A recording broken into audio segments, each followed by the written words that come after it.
Welcome in the 103rd edition of the Lamar Hunt U.S. Open Cup. It's Indy 11 and the Chicago Fire as we pause for a moment for tonight's national anthem.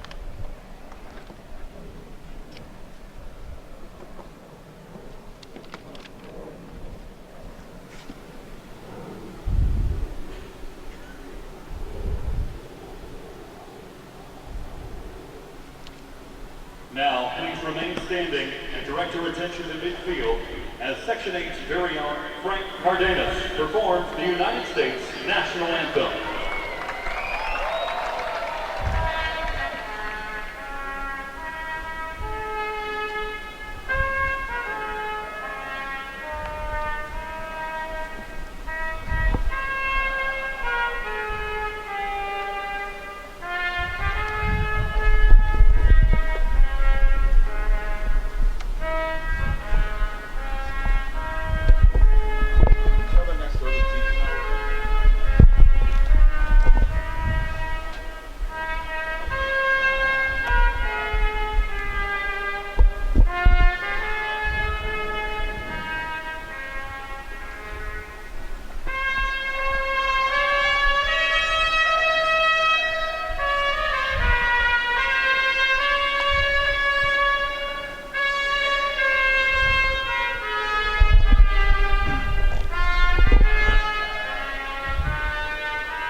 Almost ready to go for this matchup, the first competitive meeting between the Chicago Fire and Indy 11. And speaking of the visitors, Indy 11, look at their starting 11 tonight as they try to pull off the upset on the road against the Chicago Fire. Yeah, Dan, and obviously when you look at their starting group, just a lot of experience, guys that have played not only in the MLS, but also some guys that have played international soccer and have been around for a very long time.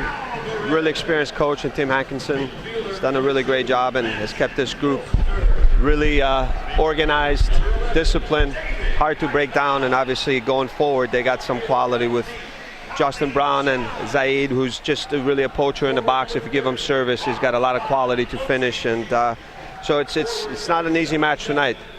Yeah, Zaid coming off of a hat trick. Is Indy 11 feeling pretty good about themselves? The Chicago Fire, well, they haven't played in 18 days, and we get a look at the starting 11 for Veljko Paunovic. Yeah, not changes. I mean, obviously you get Lamson back in, and this is where giving him all those games early in the season, and I mean, he's a guy that you definitely has experience and you can count on, and Campbell's back in there. It's good to see Garrick now getting a first start. He's looked really good in training.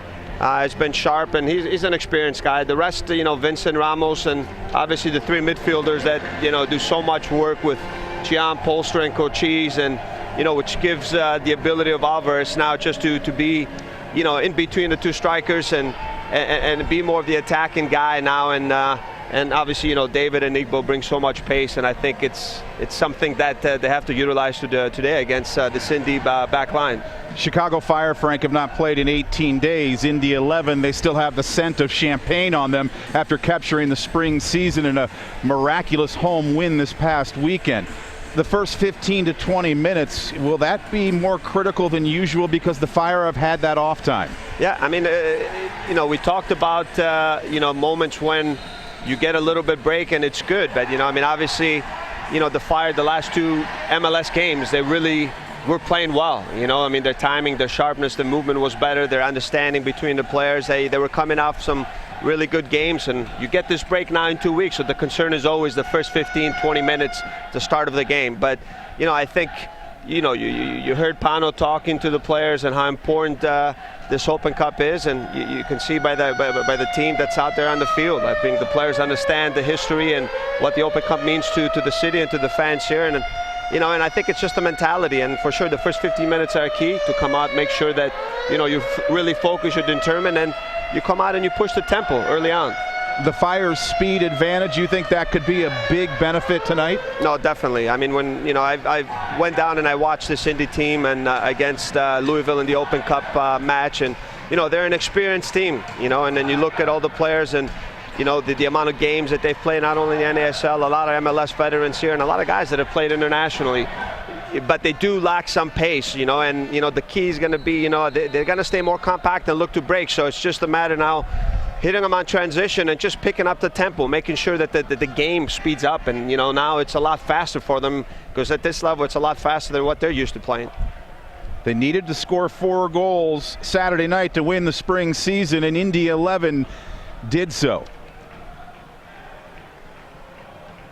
Longtime Chicago Fire fan, Bob Lowry, battling cancer, as you like to say. Bob, the Chicago Fire are moving from your left to right on your radio dial this evening. Thanks for listening to us. This is the 4th round of the 2016 Lamar Hunt U.S. Open Cup.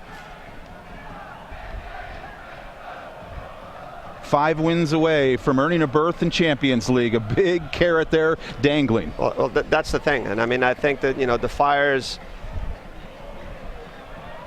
won this tournament 4 times, and you know, them in Seattle, the 2 MLS teams that they've won it 4 times. But you're right, it's 5 games to have a trophy early on, and it all starts in tonight's match. And it's great when you have a game like this early on, playing at home. You don't have to travel, and I think that's a benefit, especially when you have that little break, the 2-week break.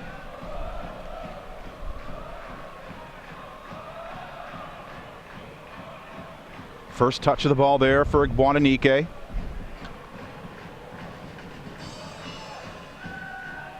Holster looking for room. Emerging with the ball out of the dust, it's Indy 11. Here's Mayers. South Bend, Indiana native Dylan Mayers wears number 6 for the visitors in white. Zaid. Marco Franco whipping it across. Comes down Patterson. Vukovic, he had a dangerous cross in that win Saturday that led to a goal, but they're denied by Kocic. And that's the one guy, when Vukovic does get forward, you have to make sure that you pressure him right away, because he does have a lot of quality with his left peg there to find you know, runners in the box, whether it's Brown or Zaid. So when he gets forward, you know, and he's on the ball, I know that's something that the Fire worked on, to make sure that they close those wide areas and they don't give them time to pick out those runners in the box. Settled down by Brad Ring, the longtime San Jose Earthquake. Marco Franco, a first rounder in 2014 by the Chicago Fire.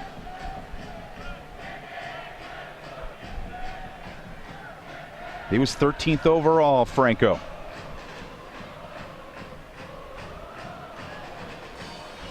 Falvey, the former Ottawa Fury man, the Irishman, begins this attack. Gehrig with the start tonight. And a good beginning to this match for Eric Gehrig.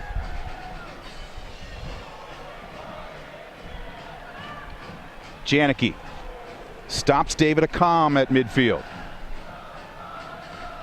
And you can just see already with Indy, you know, Brad Ring is going to be the guy just going to sit a little bit deeper, more of a defensive-minded guy.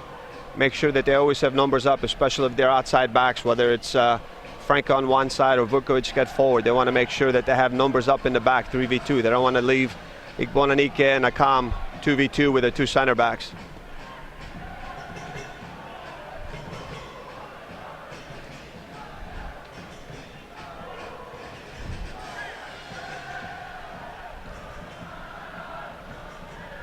John Bush there between the sticks for Indy 11. Matt Lampson gets the nod for the men in red.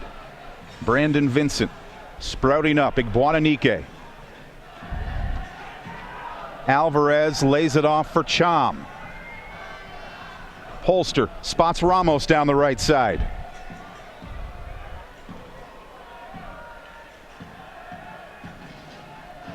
It's Ramos.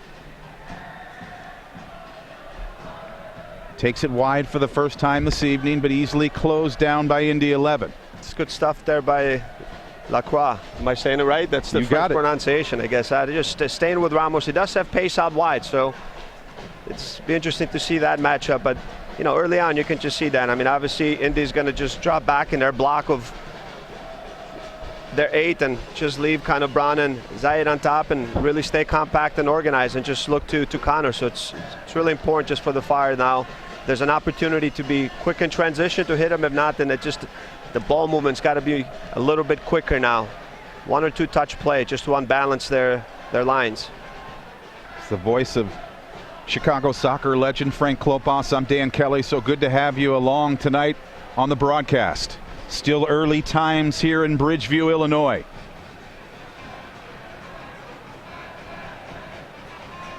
There was Lacroix, nullified.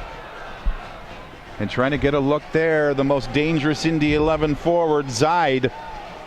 Well, that's the one guy when he gets forward, Vukovic. We talked about him just making sure that there's pressure on him. He's gotten a little bit too much time on the ball, you know, and that's happened because I think the Fire have let them switch the point of attack. And we've talked about the 3 midfielders. Once you get them isolated on one side, it's so important just to force the ball down the channel, which makes it pretty predictable for the back line. If they have the ability to switch their point of attack, you know, it takes a while for those 3 central midfielders to cover the whole width, and there's going to be more space for Vukovic on one side and Franco on the other. Bump forward by Polster. Alvarez, Cham. Vincent couldn't catch up to that pass. A little reminder, make plans to see the Chicago Fire in their next MLS home match Friday, July 1st against the San Jose Earthquakes. Kickoff is set for 7 p.m. and make sure to stick around after the final whistle to enjoy a post-match fireworks show. To start your holiday weekend with the Chicago Fire and post-match fireworks, just visit chicago-fire.com/tickets today. Dan, just early on, but you can just see already 6-7 minutes into the game, just a little bit the rhythm, the timing, just the passing's a little bit off. It's going to take a little bit of time for this team, after the Fire team, after the 2-week break, just to get all on the same page, their timing and just, you know, their movement to be synchronized again. A little bit sloppy early on, but it's going to get better. We've noticed that with the passing, and that's something you've been talking about all day, is that's going to be the challenge for the Fire to reclaim their rhythm. The rhythm and just the tempo to make it a little bit quicker, you know, not play to the tempo. It just seems right now everything is a little bit slow. You know, this is Indy's pretty comfortable with. The cross comes from Ramos taking a deflection, not a problem for John Bush. The tempo of the game, the way it started. So even if there's not a lot of space, it's just the ability to move the ball quicker, 1 or 2 touch play, and just make this Indy team just, you know, move from side to side and just work defensively without the ball. And then obviously when you get those moments where you can create the numerical advantage with the ball movement, then you can attack with pace. Razvan Kocic drawing the free kick, and the Romanian stays down for a bit.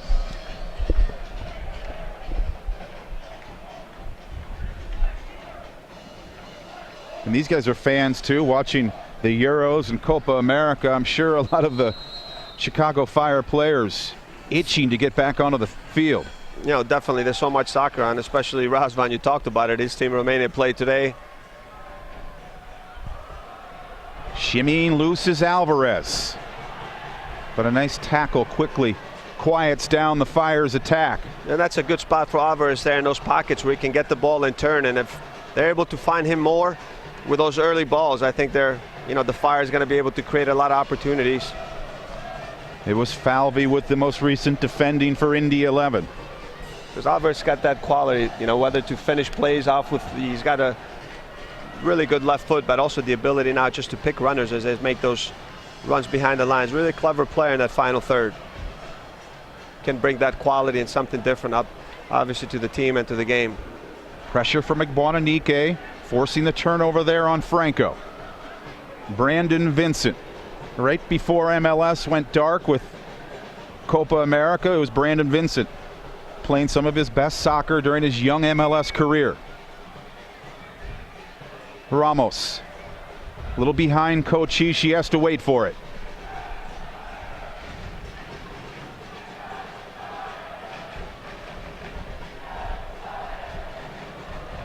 It's Brandon Vincent. Eases his way down the left side. Will be the first corner of the game for the Chicago Fire. And that's where Brandon, I think, has to be a little bit more decisive when he gets that ball. Just really attack Franco, because I think he's got him for pace. This is Vincent again. Will be another corner as Alvarez makes the trot.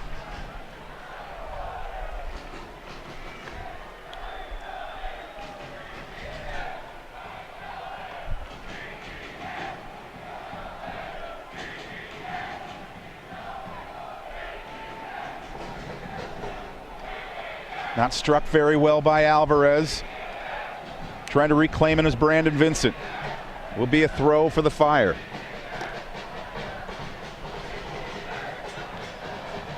You know, in so much games like this, Dan, it's just about, you know, getting that first goal. Because if you do an early goal like that, I mean, it just changes Indy's approach to the game also. Now they have to push, open up a little bit more, and obviously you find a lot more spaces now to attack. And if Indy 11 can ever sneak in the first goal, well, then all of a sudden the home team starts to feel the pressure. That just becomes more difficult, because then, you know, they can sit back. I mean, obviously, you see their plan here already, staying compact, and they're an organized team. The lines are very tight together, front to back, and it's not so easy to break down. But, you know, and especially, you said it, if you give up an early goal like that, it just, you know, makes it that much more difficult. Chom whistled for a foul in the penalty area. 20th season for the little keeper with the big heart, John Bush. Won an Open Cup in 2002 with Columbus, and there's the head man, speaking of experienced, Tim Hankinson. Second full-time manager in the history of Indy 11, now in their third season.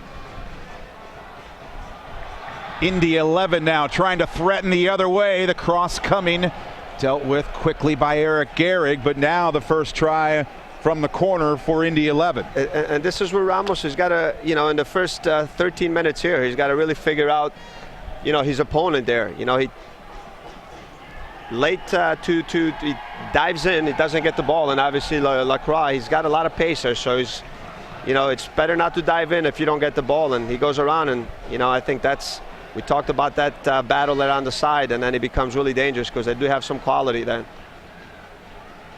Good service. Gehrig again was closest to the ball for the Fire.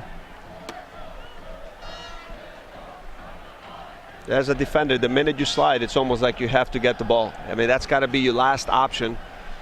And I think this is where a young player like Rodrigo's got to read that situation a little bit better.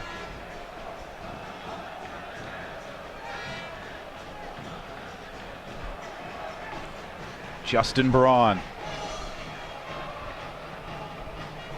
9th year of pro soccer for a well-recognized name in North America, Justin Braun.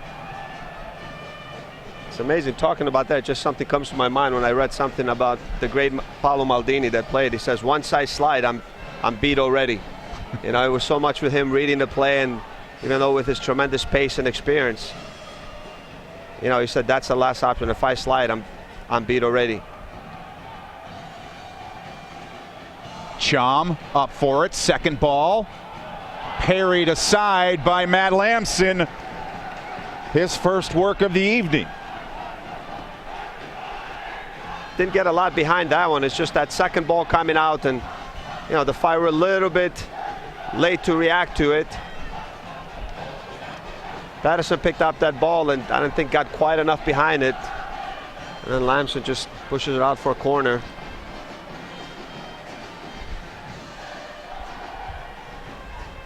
The man from Scotland, Patterson, will whip it in. Second corner for Indy 11.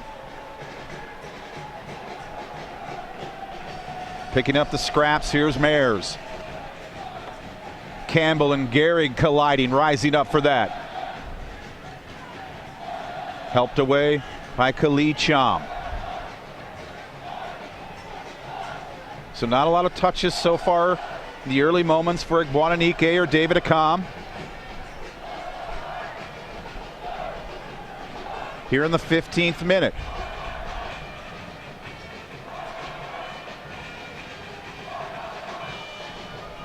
Well anticipated out of the back there by Franco, but given away cheaply in the midfield.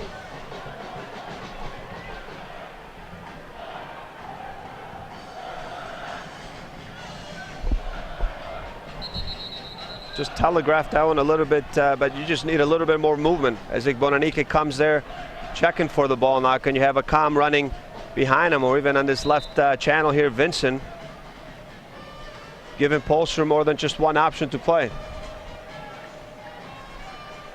But I think definitely they have to look to attack more of the wide areas, because as you know, Vukovic and Franco, technically they're very good players, but I do feel that the Fire have an advantage over pace, and if they do move the ball quick and just, you know, switch the point of attack with some movement from Ramos or Vincent and try to create this overloads out wide, and get opportunities to break through.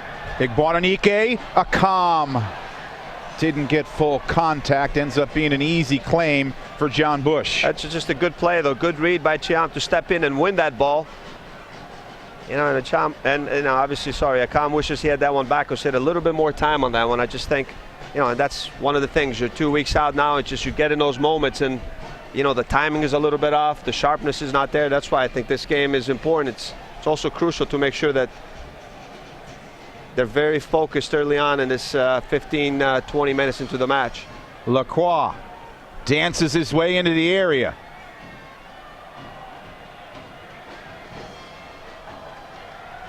With the attempted rip there, Brad Ring.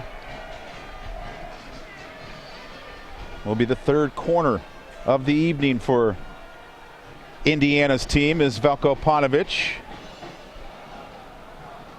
Knows how important this tournament and trophy is to the Chicago Fire, as Patterson.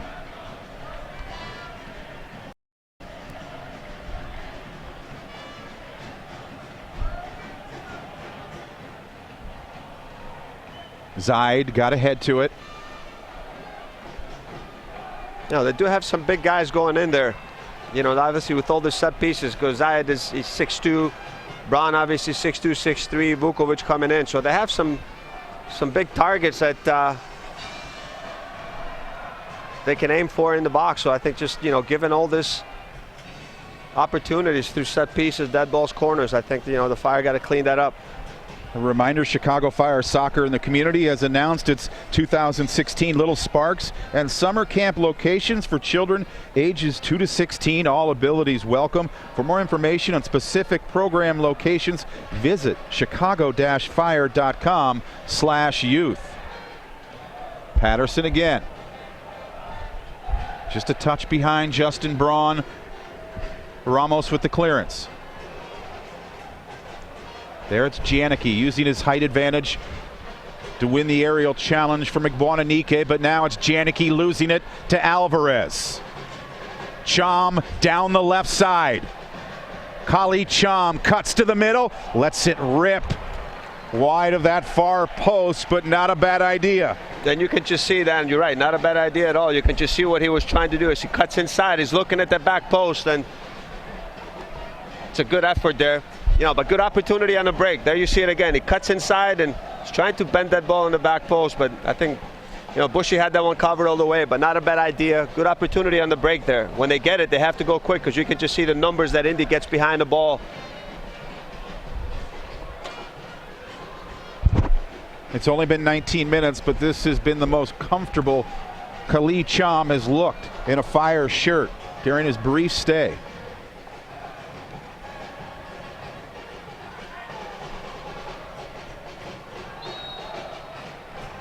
Polster Absorbing the foul there from Dylan Mayers. Mayers, one of 3 left from the 2014 opener for Indy 11.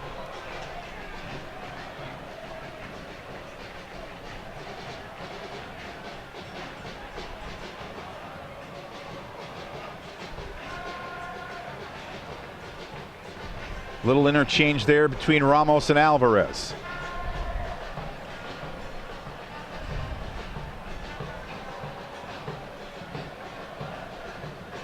It's Razvan Kocic. Offside flag coming up here in the 20th minute. Well, fans, the U.S. men's national team has reached the quarterfinals of Copa America Centenario and will square off with Ecuador tomorrow night. All fans are invited to come out and enjoy an authentic watch party experience at the Private Bank Fire Pitch in Chicago, featuring drink specials, ticket giveaways, and more. Kickoff set for 8:30 p.m., but arrive early to claim your place in the pub or on the outdoor patio. That's the Copa America quarterfinal watch party at the Private Bank Fire Pitch tomorrow at 8:30 p.m. Great place to be watching a game. It's amazing, and what an opportunity for the U.S. team. I give them a nod in that game, and what a rematch it would be if they played Argentina, a rematch of the 95. Maybe the U.S. can win 3-0 again in that one. What do you think, Dan? Yeah, I know a guy that played in that game and contributed. Our own Frank Klopas, as this is Indy 11 in the 21st minute. From far away, the attempt there by Brad Ring. Just got to make sure that we just step up a little bit, to fire a little bit deep there once Ring or Vukovic comes inside and they pick up the ball and they're, going towards goal. You got to make sure that, whether it's Polster, Cochise, Chiam, they step up and they just don't give them, 10 yards of space to get forward and get a shot off uncontested there.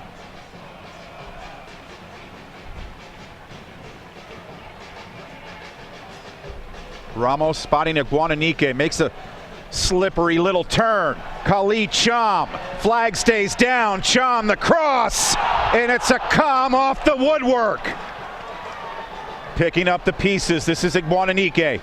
Matt Polster off target.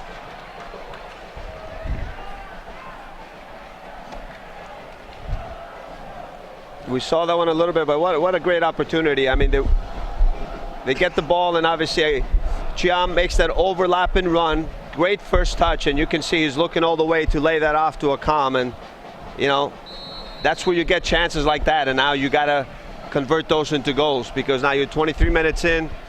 The game's been a little bit slow. You've been off for 2 weeks. You're not as sharp, but then now the minute you get an opportunity on the break, you put that one away, and it changes everything. And golden opportunity there for the Fire. And again, it was Khalid Cham, the orchestrator.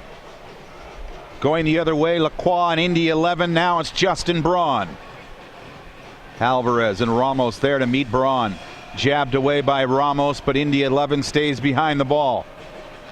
Scooped into the area. Zaid was looking to get ahead on it. Quick distribution from Matt Lamson. Trying the quick counter. Holding things up a little bit is Polster. And this is where I feel the Fire can be a little bit quicker playing there. I mean, it's a good outlet to Polster. Indy's very stretched.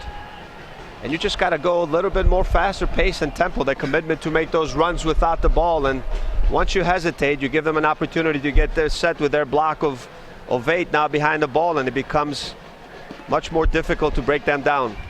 Ramos doesn't get through. Now a little more rhythm from the Chicago Fire, getting comfortable. 23 minutes in. I don't want to say and jinx anyone, Dan, but you just get the feeling the minute that first goal comes in, and that's why it was such a big opportunity there. It's just going to open up the game, and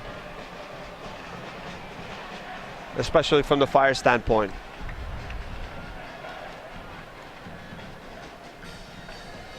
Heavy first touch there by Brandon Vincent. Couldn't recover to save it.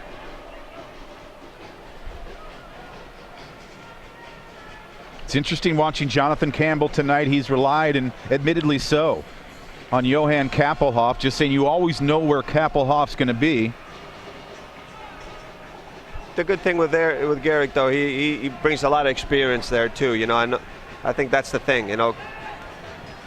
He's a guy that's got a lot of minutes in this league. He's a veteran guy. Good teammate. Communicates really well, and if you look at the back line now,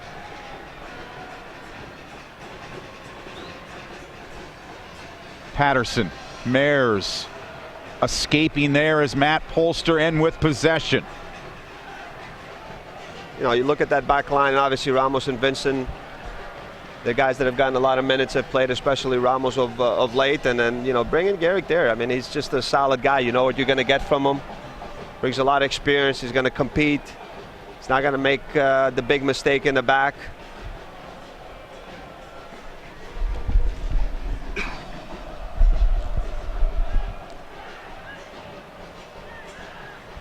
Long ball by Kochish. Janicki back there keeping an eye on Kennedy Agbuananike.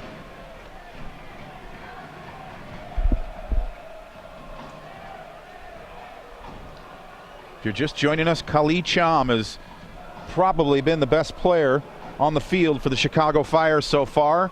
Almost set up David Accam for the opening goal of this 4th round matchup in the U.S. Open Cup.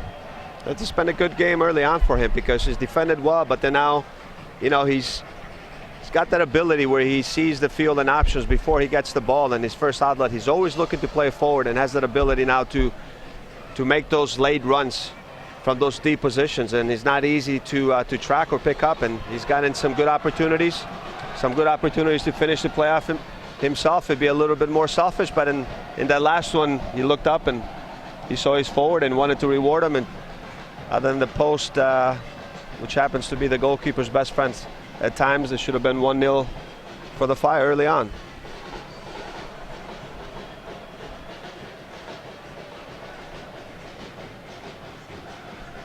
Back to the cul-de-sac there for Matt Polster.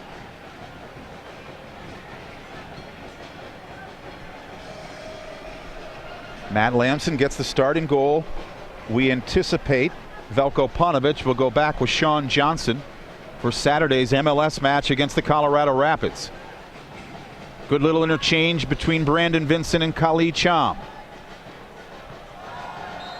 Polster takes the hard tackle there from Braun, and the first booking of this game.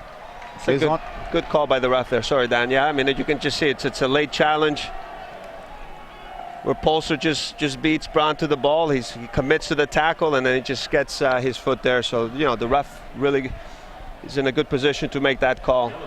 And then you just see this played early. Not the greatest touch of Cochise there, but Polster's there to react quickly, and just a late tackle. Good call.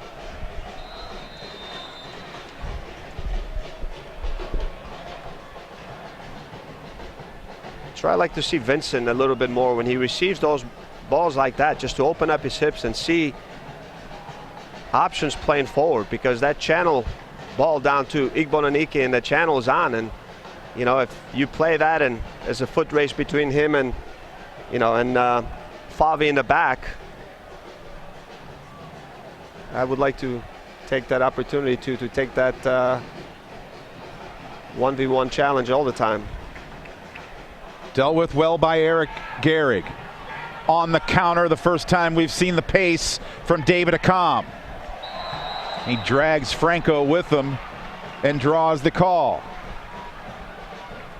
It's a smart play by Franco, though. I mean, not on the foul there, but he doesn't commit.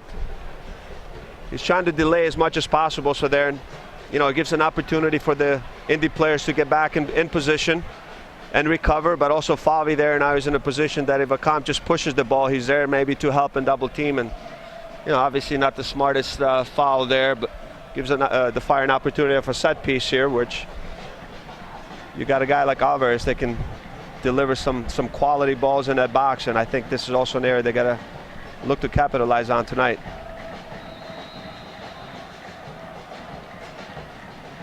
Curled in by Accam, and again Kali Cham gets another look there off the free kick from Accam. Cham and Accam have been a frequent combination in this opening half. Well, Fire fans, the Chicago Fire Foundation is hosting a one-of-a-kind outdoor yoga class on Saturday, July 9th at the Private Bank Fire Pitch. Class is open to all experience levels and will run from 8 to 9 a.m. Attendees are encouraged to provide their own mat and a $10 donation to the Chicago Fire Foundation. For more information, visit chicago-fire.com/community.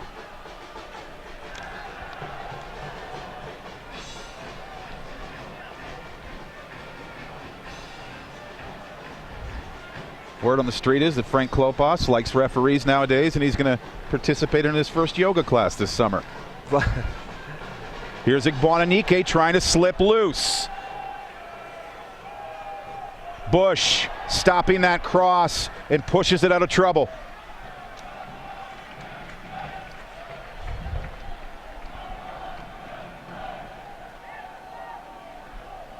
That's just a good ball into early ball to Igboananike.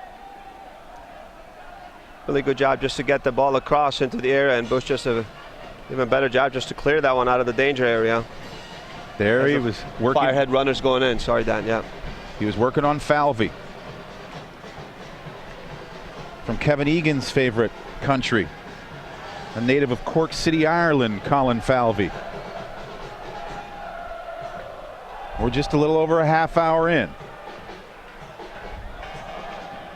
Points in all 5 away matches this year for Indy 11. A lot of draws. And the second highest scoring team. Haven't lost, right, in 10 matches. Yeah. Well, I mean, obviously you have Zayed who's got, 6 goals in 9 games. Started 9 games out of the 10, and Justin Braun, I think, has, 3 in 9 games that he started. David Accam racing away to save this ball, picks his head up and sees what's in front of him. Cool little turn. The cross intended for Cham.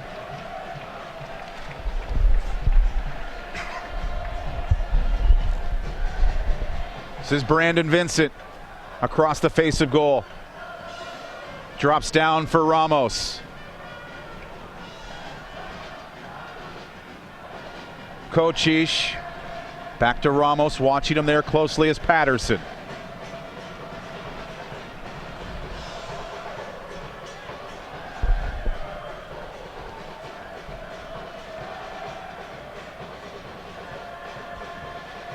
Back to Ramos. Lifts it in out of the outstretched arms there of John Bush. Just good to see, though, the numbers that the Fire have committing forward. With any cross out wide, you have Cham in the box, Igboananike, Accam, Kocic at time, Alvarez on top, just to pick up those second balls. And obviously, they've done a very good job just moving the team forward and picking those second balls up and just keeping pressure on. Alvarez, the short option. Accam off the corner. Racing in there was Kocic. Polster drives it over the crossbar.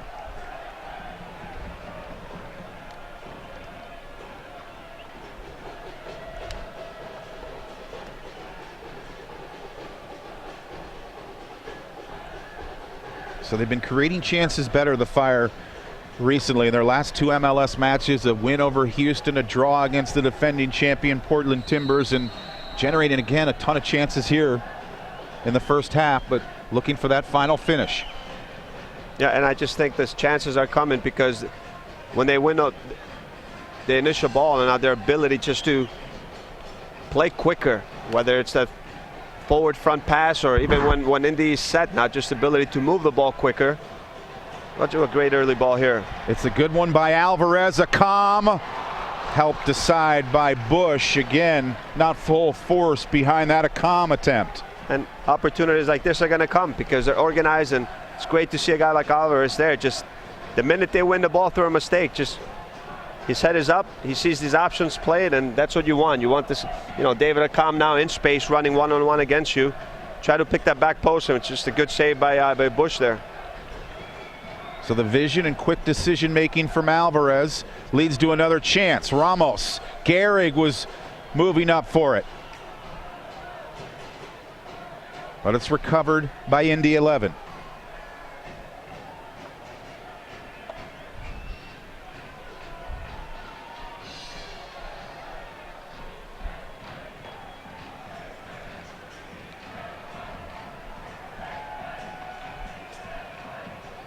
Alvarez.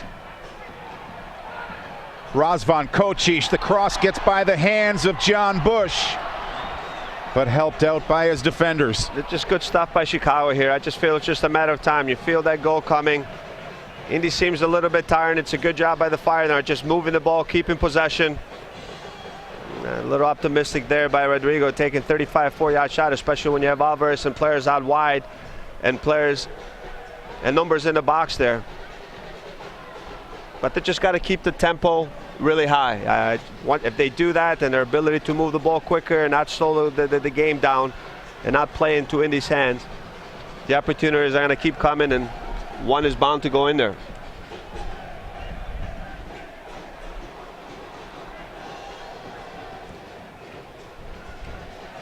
Chom gets positioning there on Lacroix. Trying to slither loose is David Accam, but he is the one called. He's a little guy, and David loves to use those arms to his advantage.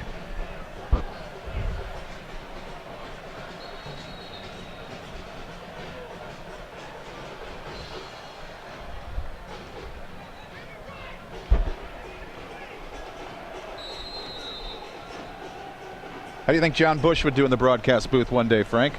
He can talk, right? I think, look, he's been around for a long time. I think John, no matter what he does, I think he puts 100% into everything. He'll be prepared. I think, yeah, I think he can do a very good job, I guess. Also an assistant coach with Indy 11, so perhaps that is what his future will entail.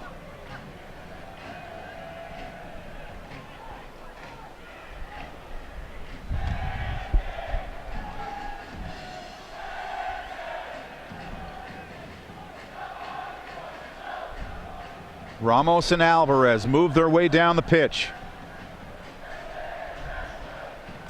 Turned over by Alvarez.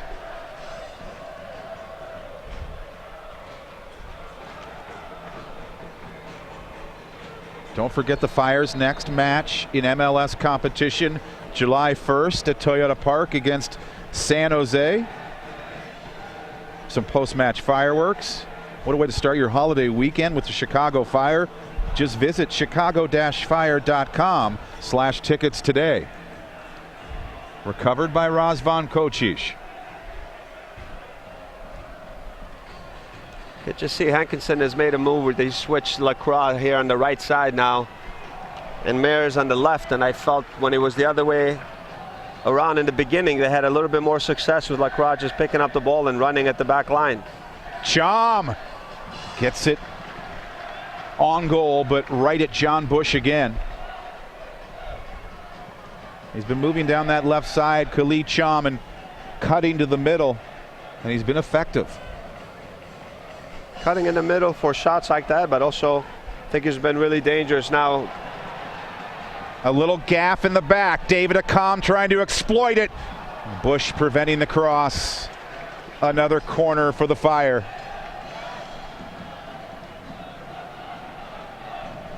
Just a bad clearance there, and then obviously you see here David Accam picking the ball. What you don't see is that hard run by Alvarez on the weak side, and Accam saw him coming and he tried to pick him out. Just the pass was a little bit too soft. You see it a little bit better here. The minute he sees that, and they cut it short. But anyway, Alvarez made that hard run off the ball, stuff that we've talked about. He put himself in a good spot, and Accam saw him, just the pass was a little bit soft, and Bush did a good job reacting and picking that one up. But going back to Chom, I think that he's been very good early on. I mean, good with the ball. His defensive work has been really, really good. But now getting forward, you saw the couple times, Dan, when he's been able to pick the ball up on the left side, cut inside, and finish off plays. But he's made a lot of hard runs in the box, and he's also a threat in the air. So the one chance he had early on from a set piece just missed a little bit wide. And maybe no one has benefited more from the break than Khalid Cham. Just gets done with the full season in Hungary ending April 30th. So those 6 days off and away from the field looks like it's benefited Khalid Cham so far. Where's number 19 here behind the ball for the Fire? Igboananike unable to hold it up. It will stay with the home team. So we look at that replay again.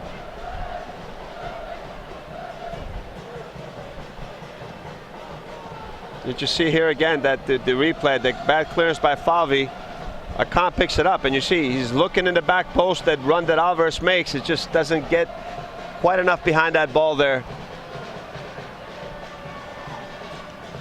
Bush is reading that play all the way, and it just, his positioning is good, and just, you know, is able to pick that one up. And there's another good opportunity though by Chicago. Is that Matt Polster down for the Chicago Fire? Immediately summoning the training staff. Yes, that's the only guy I don't see up, but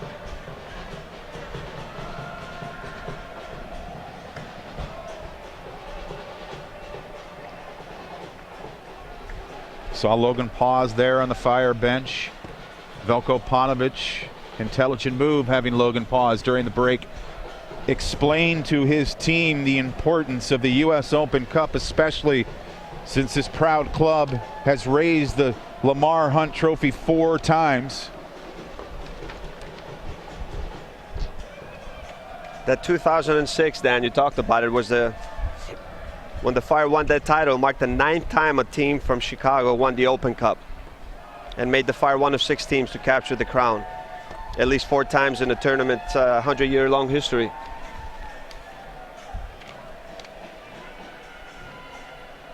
And Frank, you talked about it prior to MLS, a big tournament with so much romantic history like the U.S. Open Cup. It was the glue that at times helped keep this great game alive in this country. No, but it's also important, of course. I mean, they've won it 4 times, but we talked about that, you know, a team from Chicago, teams from Chicago have won it 5 previous times, you know, and I think it's so important before there was a professional league that this amateur teams and their ability to keep soccer going in this country, I think, was crucial. And here's that play there. It's hard to see what happened to Polster, but I think maybe it collides with Brad Ring there. Here we go. Ball to the face and that clearance. Yep, just the ball bounced off his shin and hit him in the face. But you know, I think it's important then to recognize, like when we talked about the other teams that have won it, other teams than the Fire. Chicago Sparta won it twice in 1938 and 40. The Vikings, Chicago Vikings, 1946. Chicago Falcons, 1953. And our Eagles, Chicago Eagles here, 1990. Vikings, Falcons, and Eagles. A little bit of NFL history. names. A little I love bit of it. history. Love to have a Chicago Falcon shirt. 43rd minute.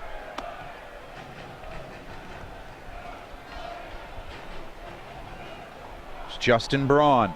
Picked up a yellow card earlier in this game. Trying to carve the shot through, and Indy 11 just wide. Their best look of the match. Didn't miss by much. Just a little too much space that the Fire gave him just to cut inside, and he had time to get his head up and almost pick that back post.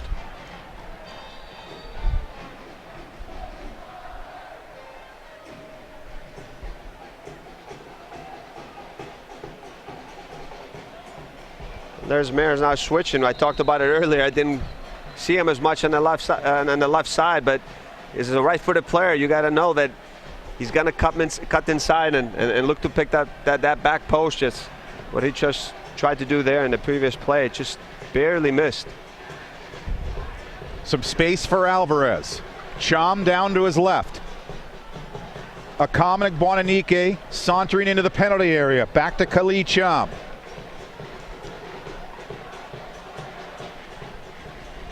Ramos wide open. Nice to see Matt Polster back in action.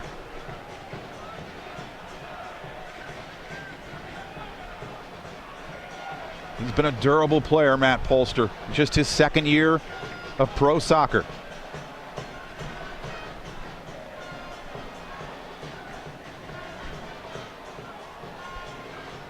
Scooped out wide by Gehrig. Gehrig plays that ball, but I think the minute Polster got the ball, and I don't know if still he's feeling the effects of that hit, you know, if he's turning, he can hit that long diagonal ball 40, 50 yards with Rodrigo moving forward. Franco and he would be on, Dan. You just have to, you know, you got to get that movement without the ball, and, you know, switch the point of attack a little bit quicker and get some more movement off the ball in those spaces that you have behind those channels out in those wide areas, that you need that movement and that switch of play. And Polster has that ability to do so. A minimum of 2 minutes will be added to this opening half. I think sometimes just a little bit slow when you're just playing from in your own line from player to player. Sometimes you got to look to bypass players and hit those diagonal balls into space. Recovered by Patterson. Patterson's been good in this half. Gets it back from Braun. Patterson comes in. Campbell goes to ground. A corner upcoming for Indy 11.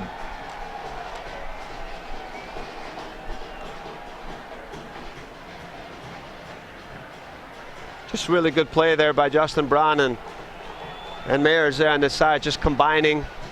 You know, Braun is going to make those runs out in the channel, and then obviously Mayers makes that run cutting inside, doesn't get picked up, and good opportunity for Indy late in the first half here. Flung in high off the corner, tracked down by Braun. Lacroix.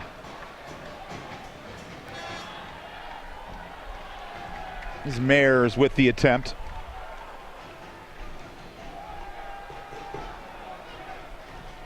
Well, you know, Indy 11 would be delighted with this current score line at the break. Well, the longer the games goes on like this, the more, you know, obviously confidence they get.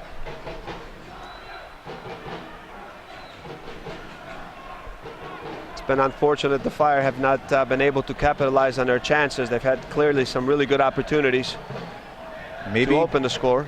Maybe time for one more in this half. A calm Brandon Vincent. Cochish is there. Cochish couldn't get to it. Directed away by Lacroix, but recovered by Polster.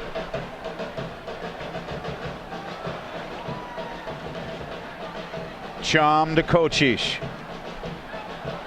It's Razvan denied. Now floats it over to Ramos. Alvarez.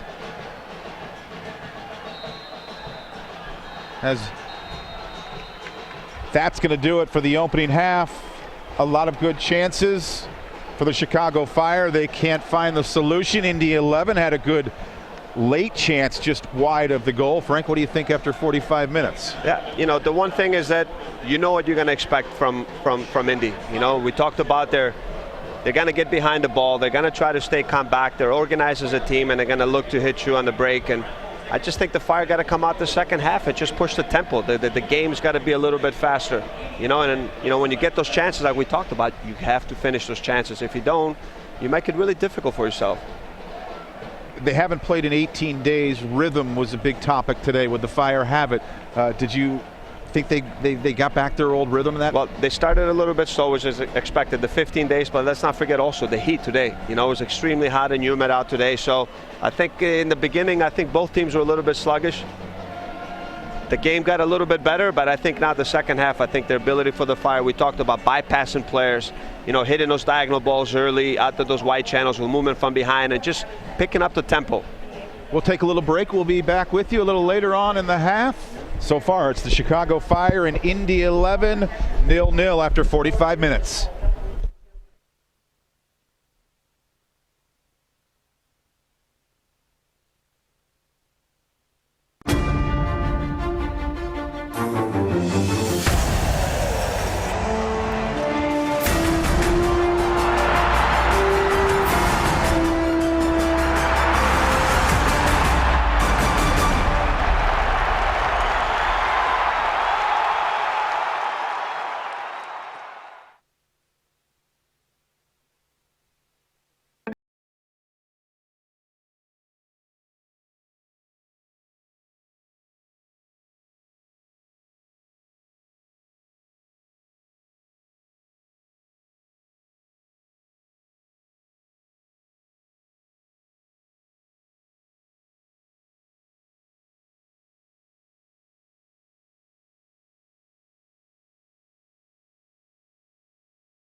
Today we get to share with the great community of Little Village our team, our personality, and our appreciation for all of their support for our team. Along the way, maybe we can inspire a couple of families or children to look to become a professional soccer player or just look to have a healthier lifestyle.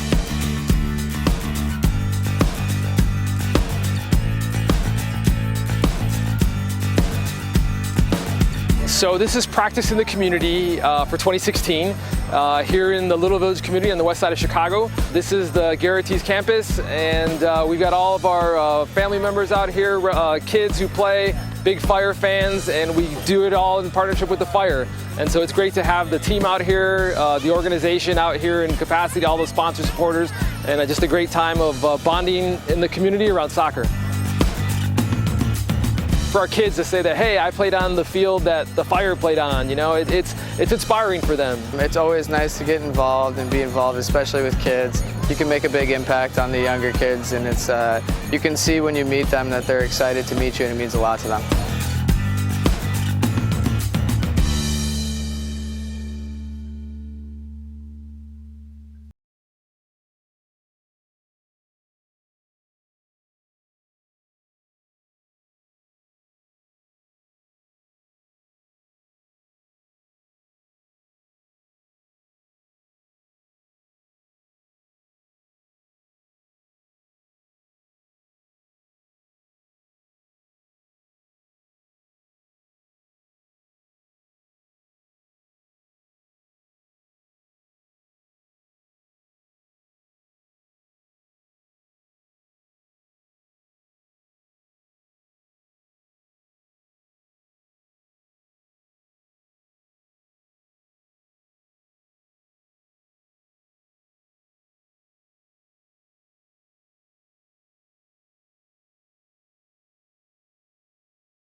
Today we're here at Roof on the Wit to support the Chicago Fire Foundation for our 4th annual Soccer in Style.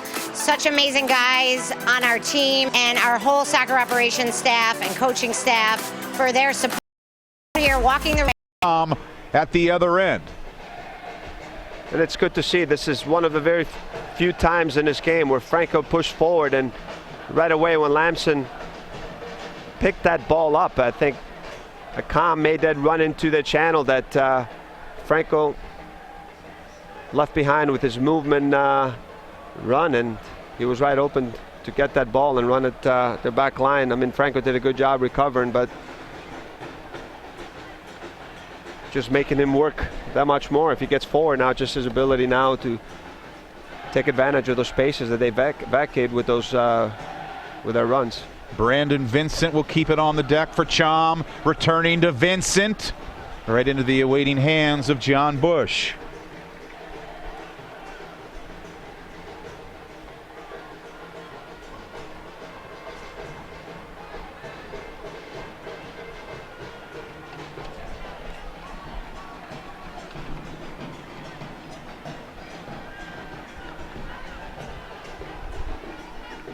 Thanks for the patience, Chicago Fire supporters and Indy 11 supporters and just fans of the U.S. Open Cup. Few technical difficulties, but the interwebs say we're back on. Still early times here in the second half. Alvarez spirits it in the middle there to Kochish.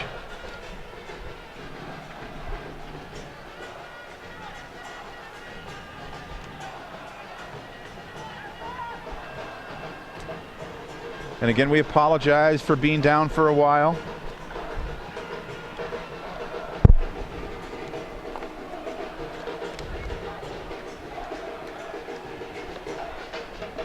Back to the game action now as Mayer's got in the way.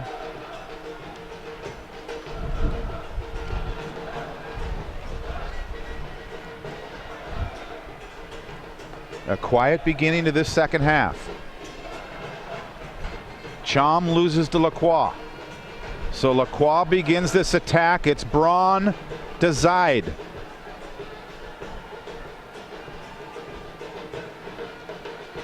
But it's recaptured by Kochish.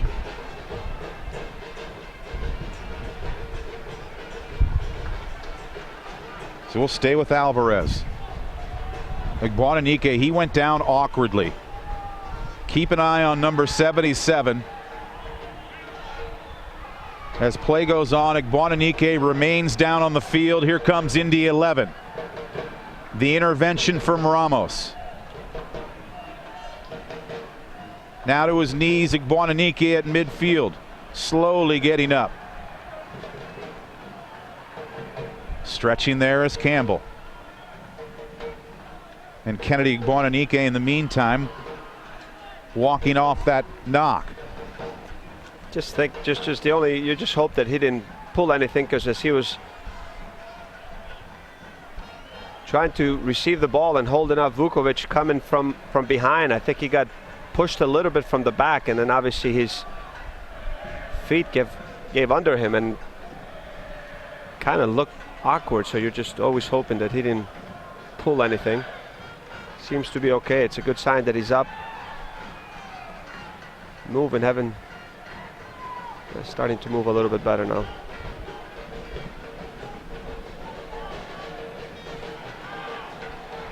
Meyers is contained down the left side. Kochish a little casual with it. But the Fire get away with it. Kali Cham. Akam and Igboananike to his right. Little space for Labraca. Alvarez trying to cut to the middle. Overshoots Igboananike. It's always going to be a hard pass when he cuts in. He's just got one option there with Igboananike and not really a lot of space. It'd be great if Chiame did run to the back post. Well, a reminder, Chicago Fire Soccer in the Community has announced its 2016 Little Sparks and Summer Camp locations for children ages 2 to 16. All abilities welcome. For more information on specific program locations, visit chicago-fire.com/youth. But then, I talked about it. I wouldn't mind if, when Alvarez he seems to find a lot of space on, when he cuts inside, he's been cutting inside, and they haven't been able to step up and then close him down. If he's got that space, I'd like to see him take those shots from distance. He's got an unbelievable left foot, and force that back line out to step and pick him up. And if not, just go, take the space and take those shots.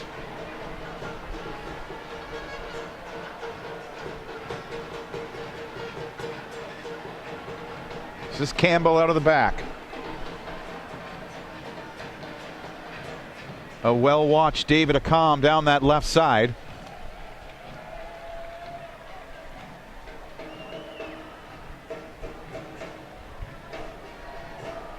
And after that awkward collision and fall, Igboananike moving around better. Back down to the grass goes Igboananike. Advantage played, Fire. David Akam gets in and couldn't get that shot off as he was watched by Marco Franco. Again, the setup man, Alvarez. It's just a great ball by Alvarez. Cuts inside, and don't know if that first touch, he exposed the ball a little bit too much. Maybe he wish he could have taken it first touch inside and been able to finish, but I think that Franco did a very good job recovering there. Because initially when you looked at that, you felt like Akam is in one-on-one with Bush there. Just kind of petered out. Braun swings it wide. Ran out of room. 54th minute. Talked about the Chicago Fire Foundation doing their good work. They're hosting a one-of-a-kind outdoor yoga class Saturday, July 9th at the Private Bank Fire Pitch Class is open to all experience levels and will run from 8 to 9 a.m. Attendees are encouraged to provide their own mat and a $10 donation to the Chicago Fire Foundation. For more information, visit chicago-fire.com/community. A little namaste. July 9th at the Private Bank Fire Pitch. Flag coming up as a comm was trying to filter it through to Guadagnike. Are you doing that class, by the way, or no? I think there's a road trip in Toronto where I would. Okay. Be pre-scouting there, Frank.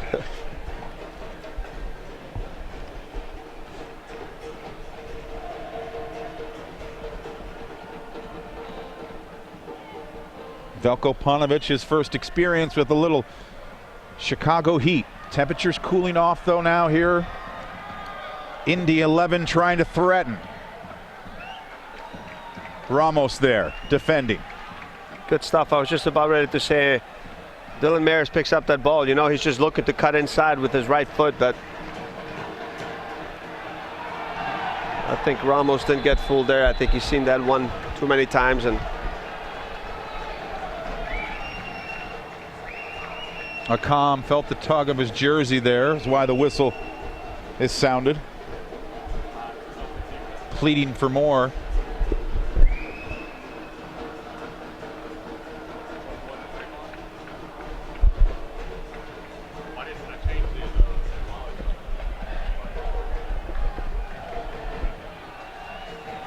So lining things up, Arturo Alvarez. good spot here, Dan. You can see the opportunities to set pieces they had the first half. Ripped in though, right to John Bush.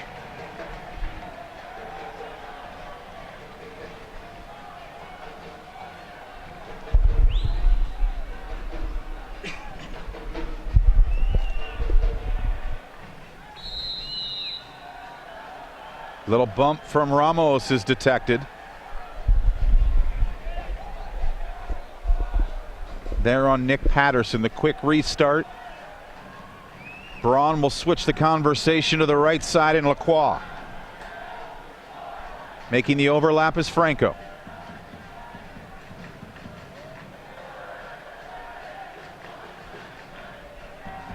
Justin Braun will leave it out wide. Janicki's cross comes in, rising up there was Gehrig. Picking up the scraps is Alvarez. And here are the moments where they have to go quick.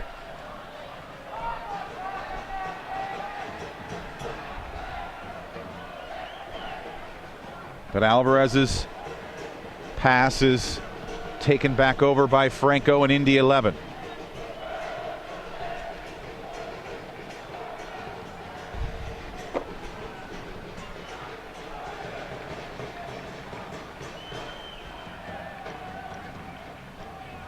Approaching the hour mark, and Fire supporters who have been through a lot of weather delays in their U.S. Open Cup history, they don't mind a little heat tonight. Well, right now it's a perfect night to play. I mean, the temperature has dropped and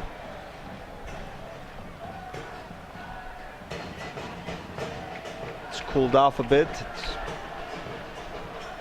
And with this scoreline, the potential we might be hanging around for a while.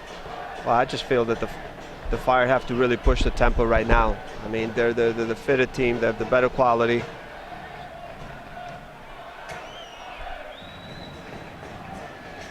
Do you ever see MLS teams have the advantage late in these matches because of fitness, Frank? Yes, I mean, obviously, sorry, Dan, I was watching the play. Watching the play and watching some of the fans here on the right side. I mean, yeah, I mean, obviously, for sure. I mean, the teams, this Fire team is physically stronger. I mean, they're more athletic. You know, take nothing away from Indy. They have a lot of experienced players, but you can just see the difference makers that this Fire team has. It's just the opportunities they've gotten now. They have to put them away. This is something we've talked about, and especially games like this. I was a little bit concerned. We talked about it, that 2-week break, and it would take them a little bit of time to get into this game. But now it's quality that they have, just the ability to pick up the pace and the tempo of the game and win the second balls and pressure the Indy team higher up the field and not really give them an opportunity to get out of their half. You know, just the ability to keep the ball and win those second balls and make them chase. Alvarez helps keep possession.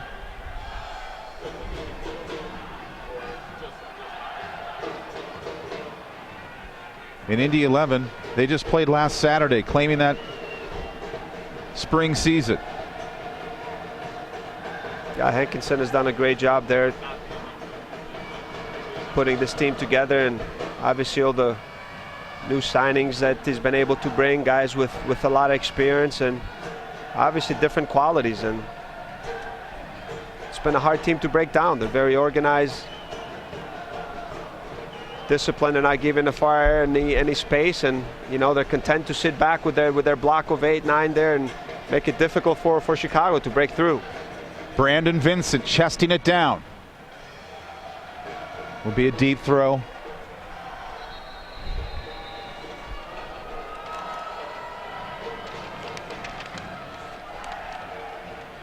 As Alvarez is going to go off. Second substitution for the Fire in this game. As Joey Calistri, the rookie now, some fresh legs.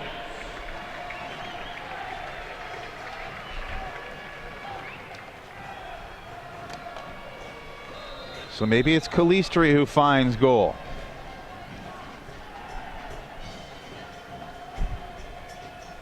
Brandon Vincent flicks it into the area. Bush was there.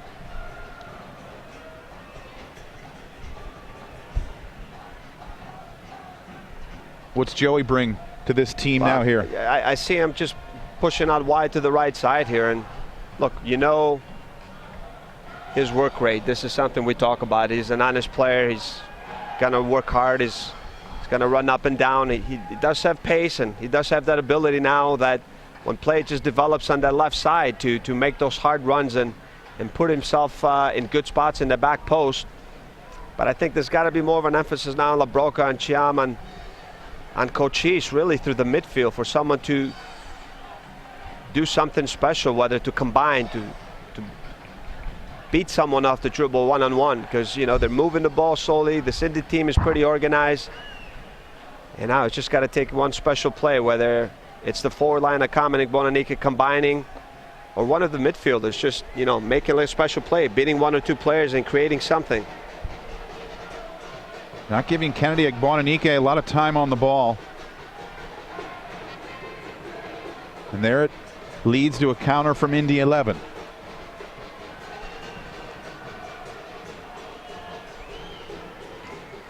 So Veljko Paunovic has utilized two of his subs. LaBroca replacing Polster to begin this second half. And Calistri, the most recent one on for Alvarez.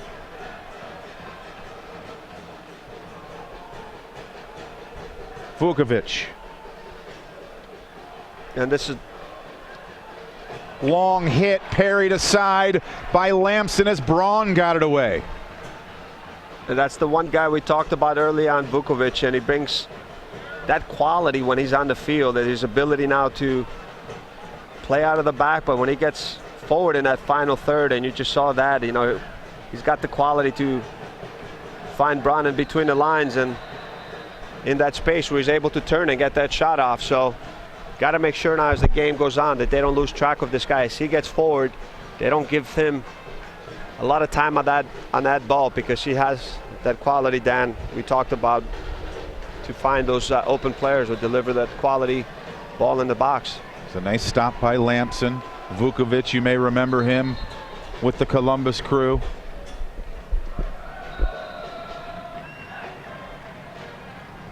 Patterson stands over the ball. Punched away by Lamson. And this one just one paw to it as Mayers let it fly. But will be a corner for the visitors.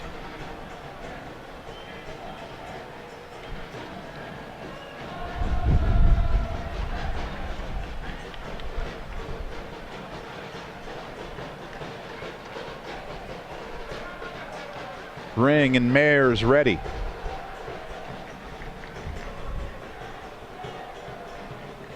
Launched in by Patterson. Slabraka helps it out and was also fouled. So we look at that last chance from Indy 11. Well, there you just see it. It's a long distance shot. Really never. It's never a threat. Lamson had it all the way. Just tipped it over him. Didn't have the power to beat Lamson from that distance. It's a wild night in U.S. Open Cup action. Sporting Kansas City heading to overtime with Minnesota. DC looks like they may be on the way to penalties with Fort Lauderdale. We're scoreless here in Bridgeview, 65th minute. It's a little bit too static on top now. Every time the midfielders get the ball, whether it's Cochise, Chiam, Labroca, just got to get a little bit more movement for the front runners, Igbonanikit and Nakam. They can't just be looking for those long balls now. There's got to be movement, and they got to work together to create that space. Where maybe one is checking in and the other guy's looking to make those channel runs and pulling the back line, and then you can find the other one in those pockets and where you can receive the ball. But there's definitely got to be a little bit more movement on top. You see Akam a little bit now in his ability to interchange with Calistri. He's going in the middle, he's coming out wide. So, and I feel he always feels a little more comfortable when he drifts out to these wide areas and he's able to pick up those balls in the channels and turn and run at the back line. Taking his time, John Bush. Cham and Cochise sprouting up. Brushed forward by Ramos.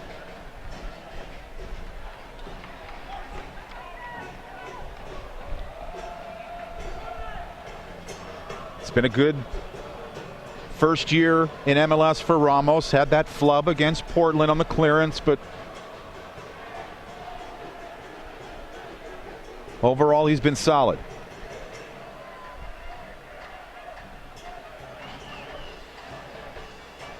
Gehrig calling for it.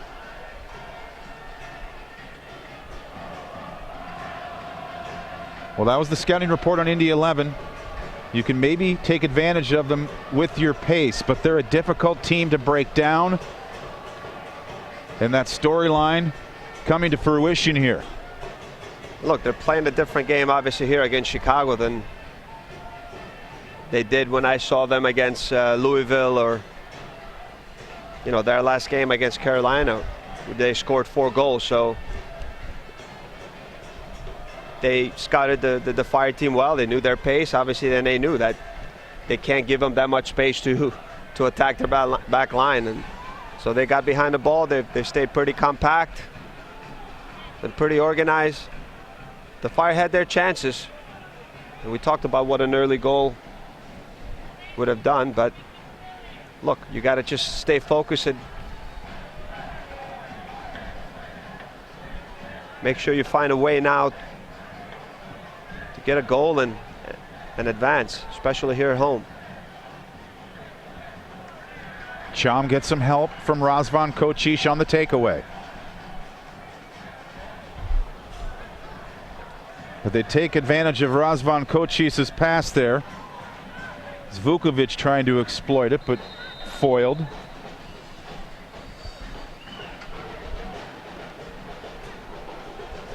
And Tim Hankinson going to his bench for the first time.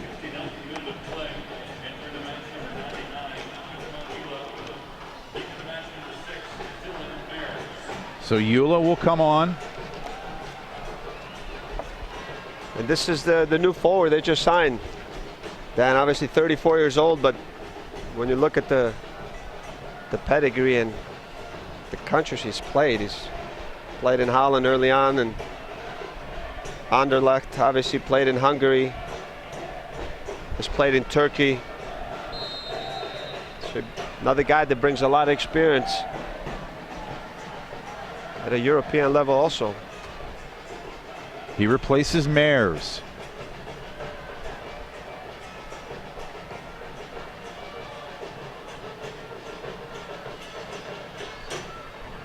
So not a lot of movement up top from McCom or Igboananike here in the second half. There's a little layoff for LaBrocca. Back and forth they go. Chom now joins the party. David Akam, Razvan Kocic, Ramos making a meandering run into the area. With stingy defending from the visitors, Braun tries to go the other way.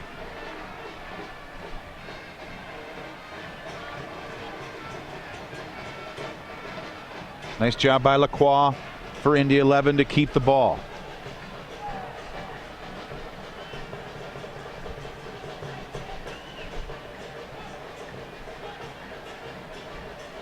His Ring will switch it down the right side. There's some room for Indy 11. And the fresh legs there of Eula with the rip wide. You see an emotional Matt Lamson with some instructions for his back line. Well, it was a really good build up there by Indy.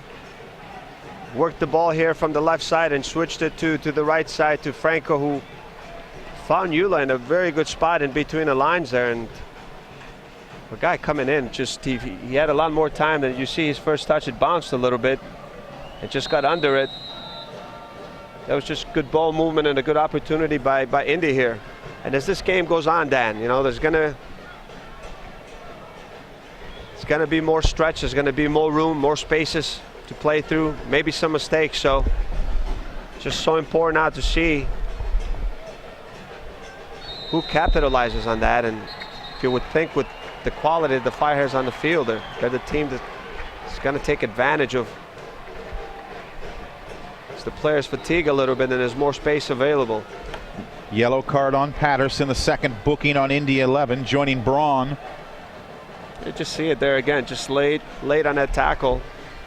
Rodrigo opens the ball and he feels he has the ability, but Ramos showed some pace there to get first to the ball, and Patterson just came a little bit late.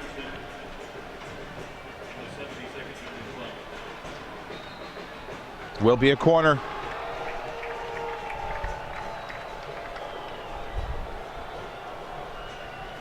As David Akam makes the familiar trot.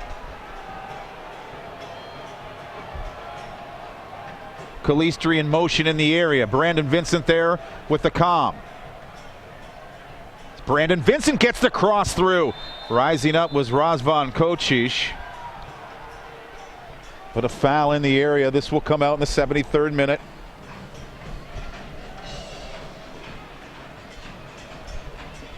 Fire getting ready for their third and final substitution of the evening.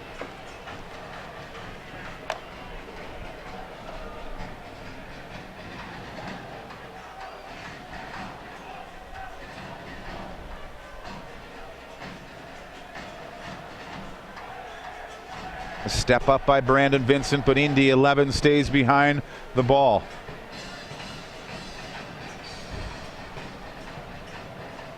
Smelling danger there, and a turnover. Akam and Igboananike.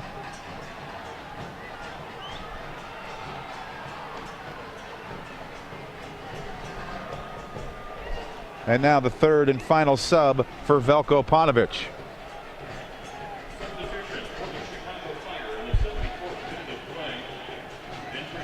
Kappelhoff will come in for Ramos.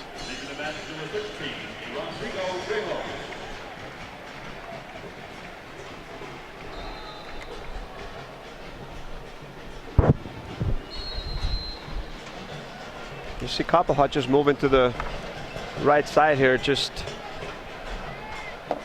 taking Ramos' spot. He's played out right a little at times during the season too, Dan. Definitely showed the ability now to get forward. He's got the pace to do so. They could have done that or even moved Garrick out wide, but he's fresher coming in late into this game and can give you that extra player now to create this overloads out wide. Kappelhoff, his first touch of the ball. Clever little overlap. Takes it from Kochish. Kappelhoff the cross. No one near. Well, that's a great run by Caldwell. We talked about it. Fresh legs, great combination play. Just a great ball in. You just got to get some hard runs like Bonanique, Akam, Calistri. They're all waiting for the ball to come back, cut back. You got to make those hard runs in the box. You got to make those near post runs.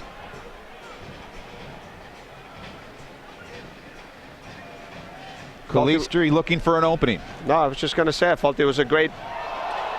Zek Bonanique rises it over the bar. Great ball in, but this one just didn't miss by much by Bonanique here. See, he gets it, just a quick turn. Almost picked that back corner up. You see him there. No one really steps to him, and it just turns, and it's just barely over. And what a dive there by Bush. Still has it, huh? Those springs in his legs. It's amazing. I think maybe he got a finger on that one. You always want to, and that's not you, Frank, but everyone always want to rush to judgment and judge John Bush. He couldn't get to it because he's too small, but he's been proving the doubters wrong now for a couple decades in pro soccer. Yeah, but not me. I've seen him over many games, and he's so quick, and his ability to read and be in the right. Akam behind Calistri. Right spot always, but when you need him to make that incredible save, and I've seen him make many of those, you know, and he's a guy that's really hard to beat, I'll tell you that. Not an easy task this evening. Out of the dust here is Braun.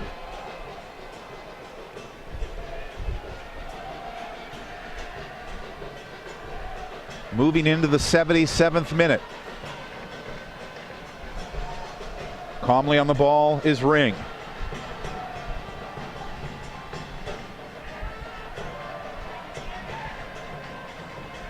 Akam trying to find that game a little bit here late. Dashing forward, takes the pass from Labraca. Calistri makes the run into the area, as Akam couldn't keep it. Just a heavy touch there.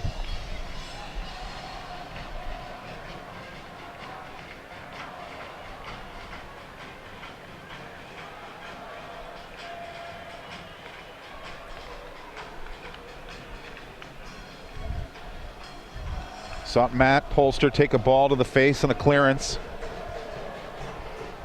in the opening half, speculating that's why Veljko Paunovic took him out a little early.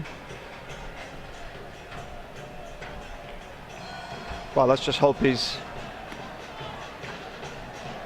okay. It's nothing more than that, and you have him available for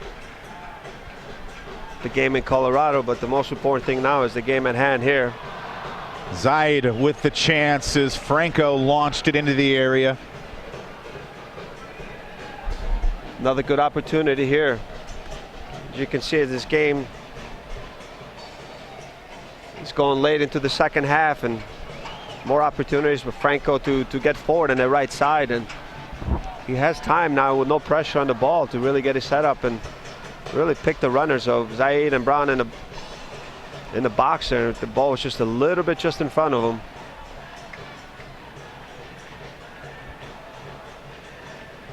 Game is getting really stretched now. It's just who's going to make that one play to, or that one mistake to open things up. Labraca. One mistake, one play, just hanging around. Brandon Vincent with the half bike, and Bush was ready.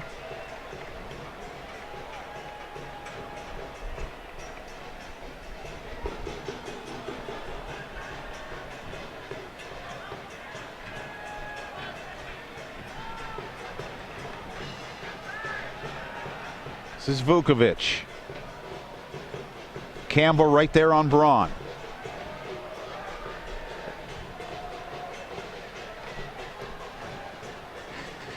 Labraca the other way. Out wide to David Akam. Kalistri and Agbuananike into the area, along with Kappelhoff. Stretching is Kali Cham to take the pass. And a good defending play there by Vukovic to intervene.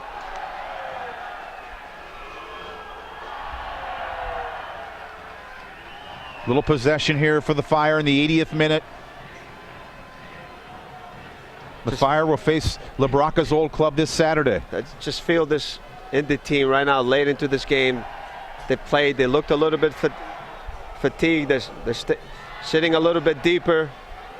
Agbuananike gets loose and puts it over the bar again. His second good look in the last 5 minutes for Kennedy Agbuananike. It's just another great opportunity.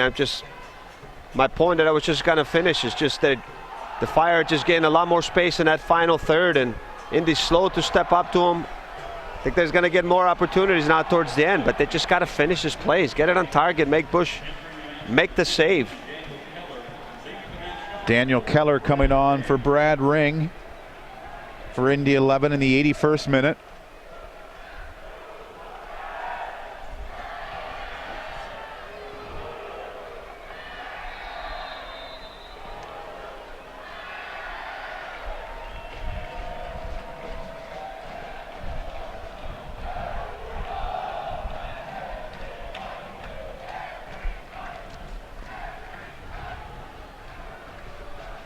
So the dance continues here, scoreless still in Bridgeview. As Kalistri was helped down. Gets up a little angered.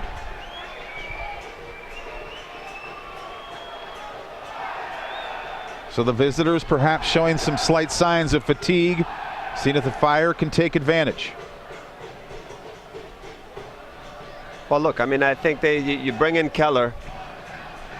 Brad Ring has been injured, got into the last game a little bit, so it's a good sub by them just to bring some fresh legs now late into this match, especially the middle of the field. Akam couldn't get it through the congestion. We've seen some slashing runs from Kappelhoff coming off the bench here. David Akam. He and Agbuananike work it. But it's Braun and Indy 11 once again with it.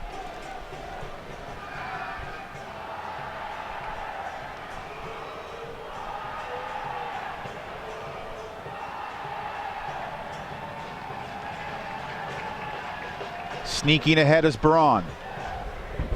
Campbell back for the Fire.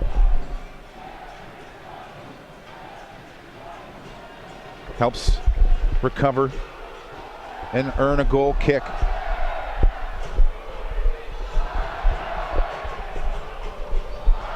Feeling the pressure on their home field here late with this scoreline. It's 83rd minute now. I think, from Indy's side, they're going to be so very careful now just to make sure that they don't get stretched and they don't make any turnovers or mistakes in front of their own half, and they defended well. They stayed pretty compact, and with the Fire, they just have to make sure that just push this game and try to finish it here. Here's David Akam trying to finish things into the area. Second ball, and it's LaBrocca. He had the game at his foot, pushes it wide.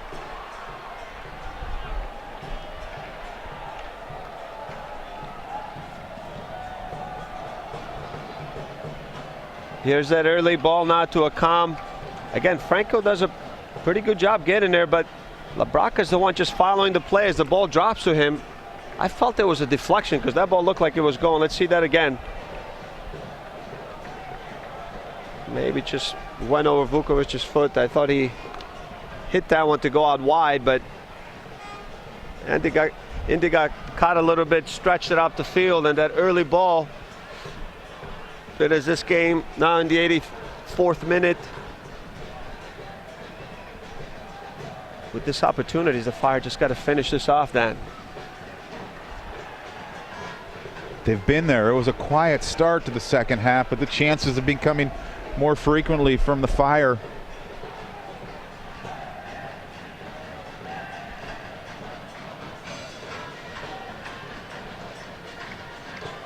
A much quieter second half for Khalid Cham than in the opening 45. Kalistri racing down the other way. Kalistri causing a little concern. Knifes that shot through, but just an easy ground ball for John Bush.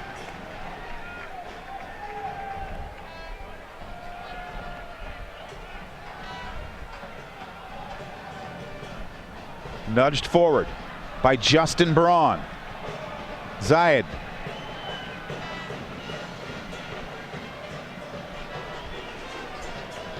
Harmless cross, just watched out. An animated and emotional Veljko Paunovic. Pacing a little bit here during nervy moments.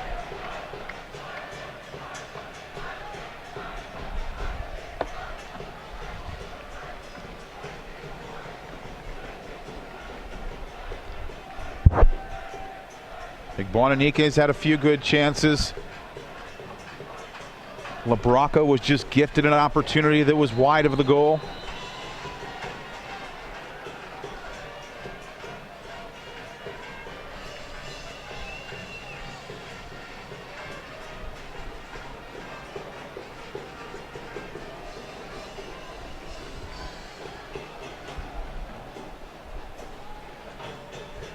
Tim Hankinson, Indy 11's manager, watching on.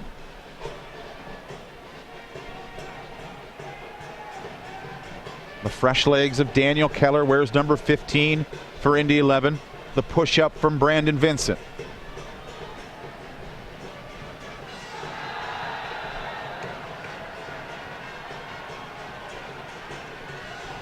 And a yellow card. The first one lifted for the Fire. Ladies and gentlemen, a yellow card caution has been issued by the referee.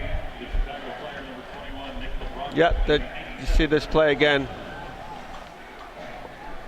Franco just plays it, it's blocked, and yeah, just reacts first to the ball. Just a late tackle by LaBrocca there. Maybe a little frustration from Nick LaBrocca.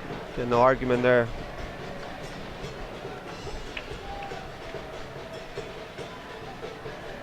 High free kick.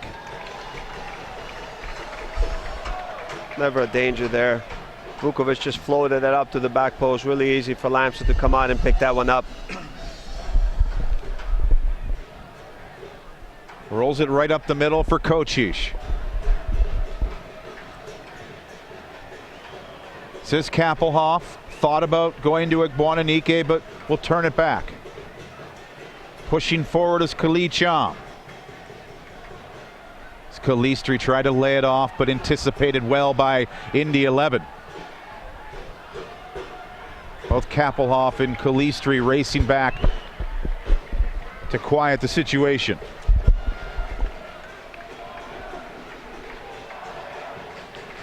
Wouldn't anticipate more than 3 minutes of added time.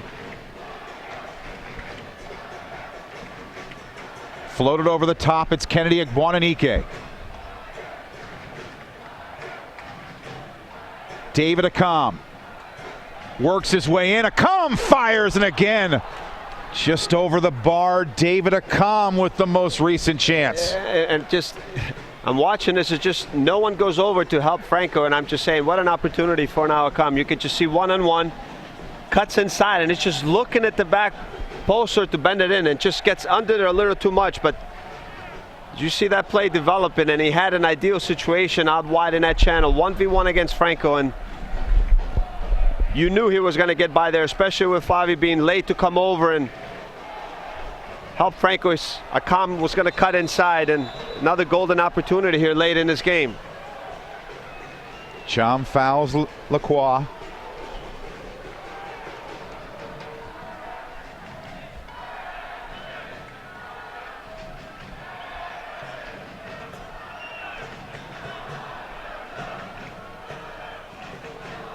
Swung in. Oof. Directed wide of Lamson's goal. more potential trouble around.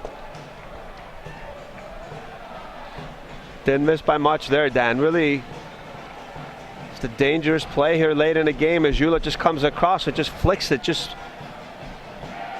didn't miss much. It's just an uncomfortable situation for everyone watching that one. Just drift wide in the back post.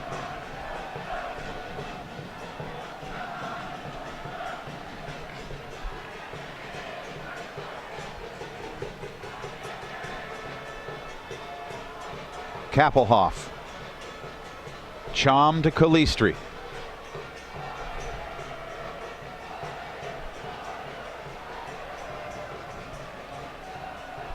Once again, Johan Kappelhoff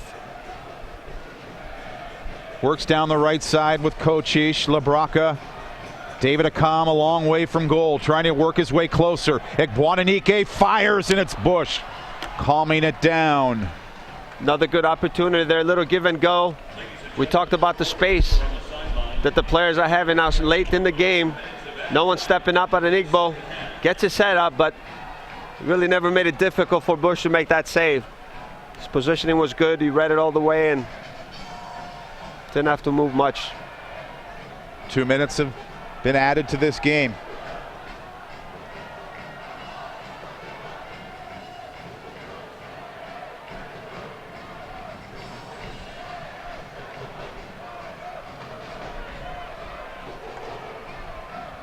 Labraka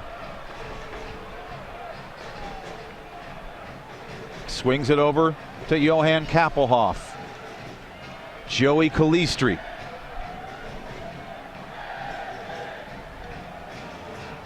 Dragging some defenders with them. Chom searching for a way to break down this Indy 11 team. Kocic, Akam. Gives to Egbuonanike. They draw a lot of attention. Brandon Vincent fouled outside the area. Yellow card on Indy 11. And what a great opportunity through a set piece late in this game now. Be great if the Fire can just send it here. It's Yula who was booked. Just see it again. Late on that tackle. Vincent sees him coming, just pushes the ball by him. He gets it. It's a good call now. Great opportunity here. Got to make sure that you get quality service. That's Akam's duty here.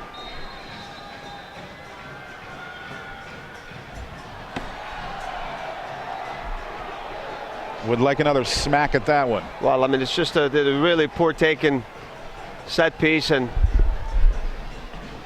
great opportunity and a good spot now to get a good service or just whip the ball in where you have runners coming in and makes it really difficult for the goalkeeper to come and challenge anything, and any deflection from that spot can wind up in the back of the net, and just a wasted opportunity there by Akam. We've gone 90. This one's going to take a little longer. Ladies and gentlemen, the score is tied at the end of regulation, which means we will wait So no goals scored. overtime period. If the score remains tied after the 2:15-minute In an overtime period upcoming, 2:15-minute kicks to determine the winner. segments upcoming, or maybe penalties will beckon. Well, you have 30 minutes to play. I think it's really important now, you know, I mean, nothing's going to change from Indies. They look to be tiring late into the second half. They're going to sit back.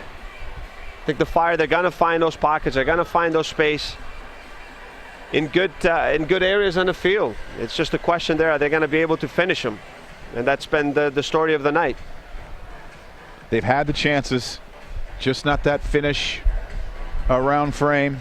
And this is an Indy 11 team. Perhaps important matches starting to catch up to them. They looked a little fatigued there, but they fought through it, and here they are, ready for extra time. Yeah, and look, I mean, haven't dealt with the pace of players like Egbuonanike or Akam, or, you know, the outside backs when Amos was there and Vincent getting forward. And, you know, we talked about moments when the Fire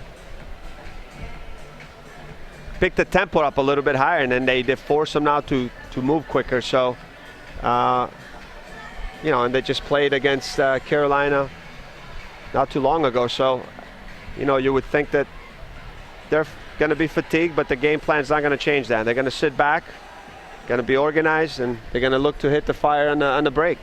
Frank, we might be here for a while. Let's sit down for about a minute, and we'll join the listeners and viewers right back here in case we go to penalties and we have to call this one for a bit.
Steps up and lets it awkwardly. There's Chara on the rebound, laps it again, and the ball goes over the byline. Juan Agudelo driving at the goal, forces a good save from Lamson.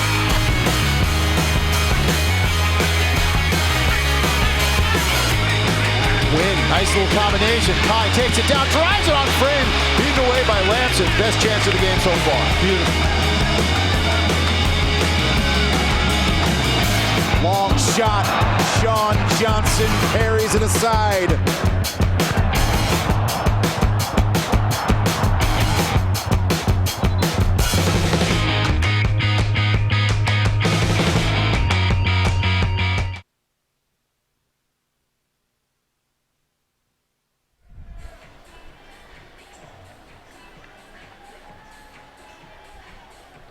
Welcome back to Bridgeview, Illinois. About to start some extra time here in the fourth round of the Lamar Hunt U.S. Open Cup. Indy 11 and the Chicago Fire. Couldn't find goal. So now we'll see what we have in store here as the Fire try to take down Indy 11 on their home field with a chance to advance. And Frank, you talked about it, the motivation for this great tournament. From this stage on, you win 5 games, entry into Champions League, and you have a trophy. Yes, and look, and I've been in many games like this where you start tournaments like this, and those early games are never the easiest, but you find a way to win those games, and then you pick momentum up and you go. And it's just 5 games. I've been in so many games, not as a player myself, that somehow it wasn't the best matches. But then just, one play, you find a way to win. And then, like I talked about, just momentum, you gain momentum. And, in 5 games you can lift the trophy. And, the Fire, the tradition they have in this tournament, it's something that the coaching staff have talked to these players. And there's a lot riding on the line here. And, 5 games to win a trophy and possibly the second team to win the Open Cup 5 times. right now, level terms with Seattle, who has captured it 4 times. LaBranca gets the cross through. Waiting was Igboananike.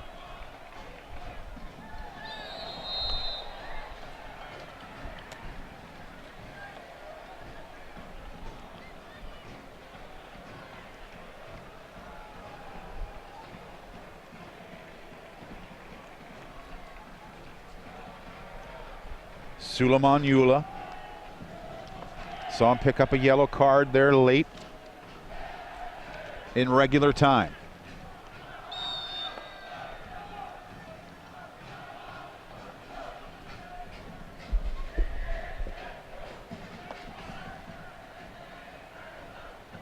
There's Yula. Vukovic launches it over the top, but awaiting there is Campbell. Comes down kindly for LaBranca.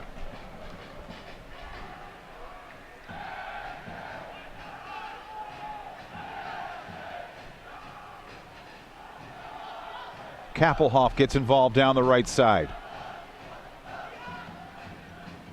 Motoring forward, Kochish. Goes to ground, trying to recover it.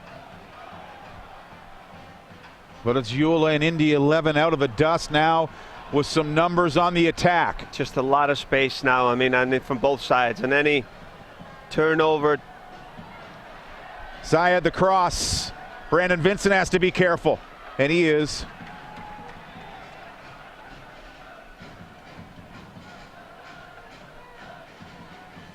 Patterson keeps the possession alive for Indy 11. But the step up from Cham. Fire looking to counter. David Accam over the top. Joey Calistri racing onto it. Calistri holds up. Looks for options. Trying to force it into Igboananike, and as a result, Indy 11 gobbles it up.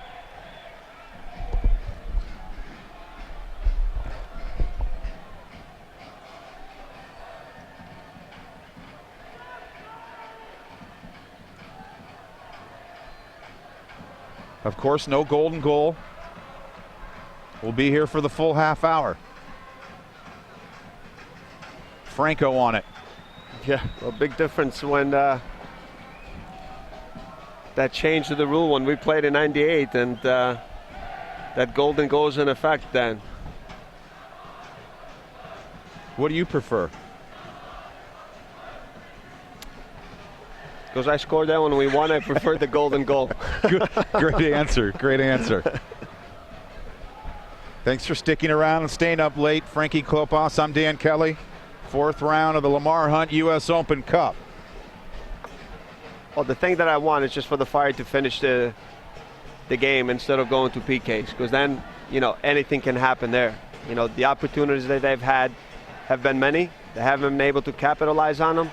I think there's going to be opportunities more. They got to be smart now how they push the game and make sure they don't give spaces down in the corner where Indy can get something out of this.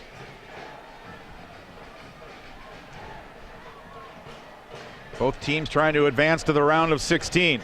Zayed and Braun motoring up the field, but a little disconnect there, and it allows Gehrig to come away with it.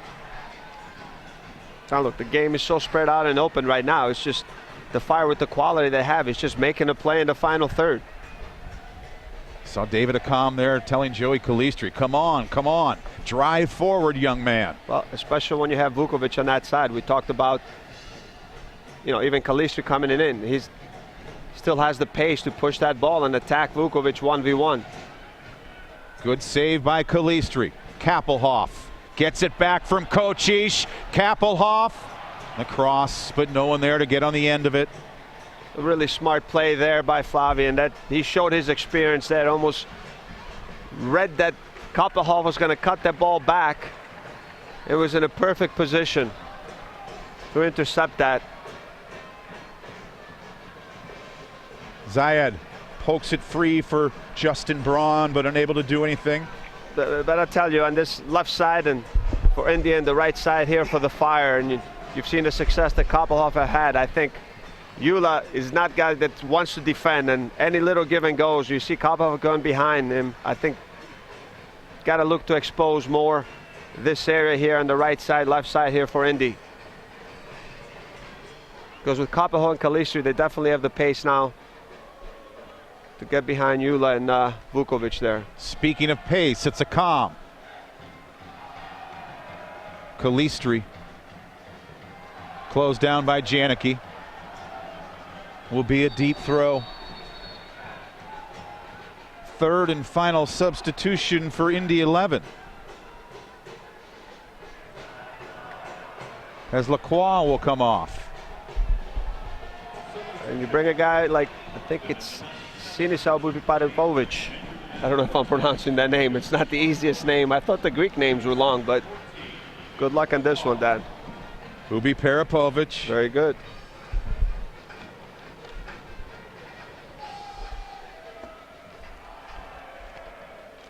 Little MLS history.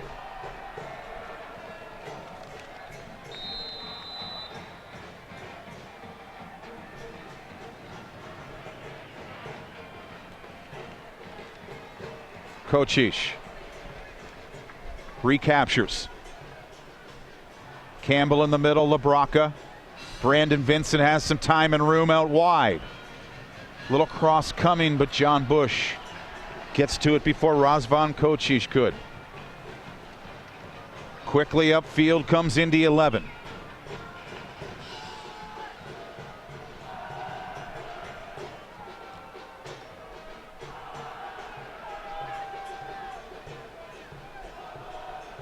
Zayed into the area. Lamson off his line and grabs it before Braun could get a look.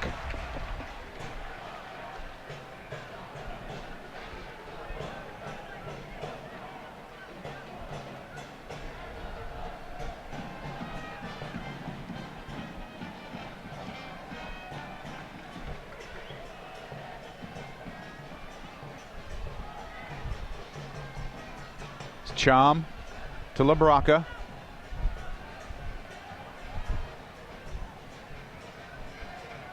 But it's Indy 11 pushing it forward. Zayed with Braun in front of him. Takes a deflection, will be a corner. As we look at that work from Matt Lamson most recently. Here's this opportunity that Justin Braun had. Seeing as that plays to Zayed there, and it just drifts to the back post. Just good first touch, goes around Campbell, and Campbell's pretty smart because just a little push there with his hand seems to throw Braun off balance a little bit, and Lamson does a good job just coming out and averting danger from that. But Fire got to be careful a little bit as they push numbers forward now. Swinging towards the 18 from Patterson. Scooped into the air by Brandon Vincent.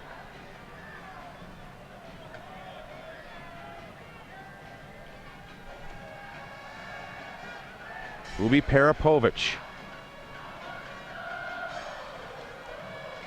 As Lamson was ready and with Braun right nearby, avoids the spillage. The quick counter. LaBrocca's pass. Igboananike has to wait for it. Switching things over to David Accam. Accam into the area. It draws a lot of attention. And quickly regathered by Indy 11. Again, there was a great switch there by Igbo to isolate Accam 1v1. I think Franco's done a pretty good job there on the right side, just dealing at times with him 1v1, and obviously many times when Flavi comes over and is in a position to help Franco.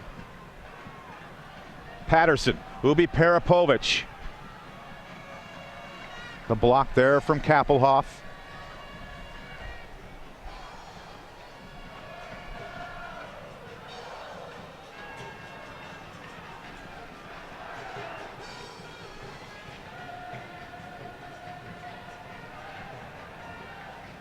This is Brandon Vincent.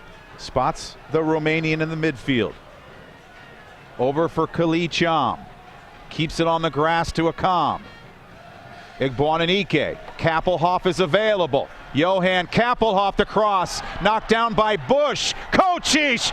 Big boot save from John Bush. Just so many opportunities for the Fire again, and it just their ability to attack these wide areas. It's Agbuonanike smelling goal once again. Look at that most recent chance. And here you go again. I mean, Sinisa comes in, doesn't track runners, and just Kopepov tries to find a calm just in the back post. It's just so unlucky where just the ball bounces up, hits bushes, is coming out, and just takes a bad deflection. Here you see it again. And then obviously just the second effort there by Cochise, and a good save there. Reaction save by Bush. Kappelhoff, since he came into this game off the bench, has been creating danger down the right side with those crosses. They almost finally break through. Remains scoreless in extra time.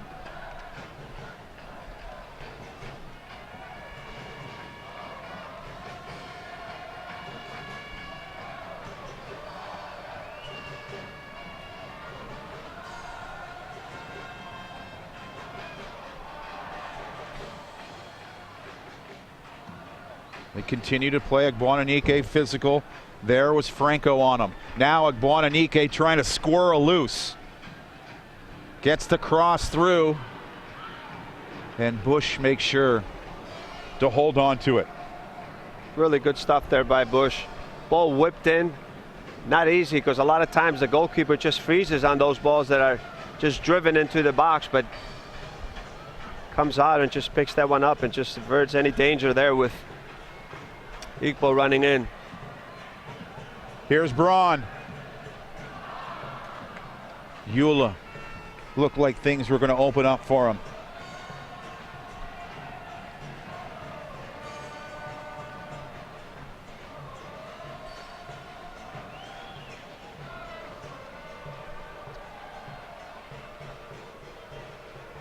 So John Bush has been tested in recent minutes.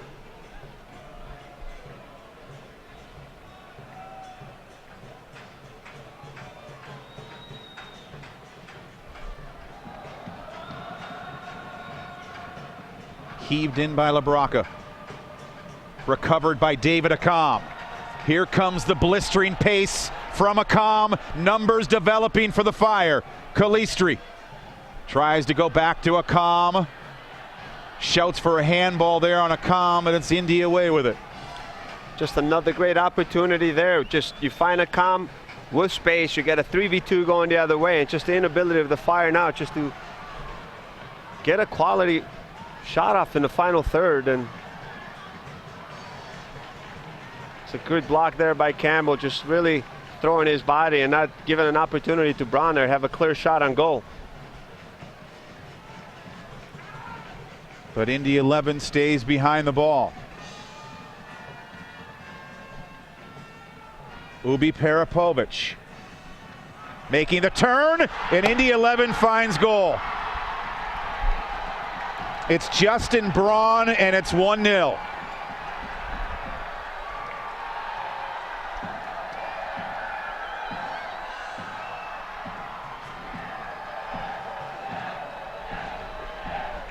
And there's Sinisa coming in, and they brought him in this late in the game because obviously if you give him time and space, he's able to find those players. And Von Braun, he just took a touch and was able to turn and get a quick shot off to the back post with the left foot. But listen, it's not the golden goal. There's still 15 minutes left to be played here in the second overtime, and the way this game has been going and the opportunities that the Fire have gotten there, they got to feel that they're going to get their opportunities. It's just a matter now of just putting one in the goal. You know, the game is cruel at times. You create chance after chance after chance after chance, and you don't put it away, and that's what happens then. Perhaps now more urgency and desperation trailing. David Accam again over the bar. Took a deflection, will be a corner.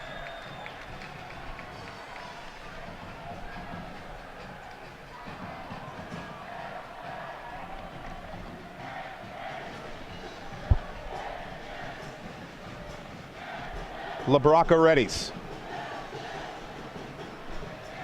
Keeping a close wrap on a calm in the penalty area. Calistri fights his way to it, and underneath it was Gehrig.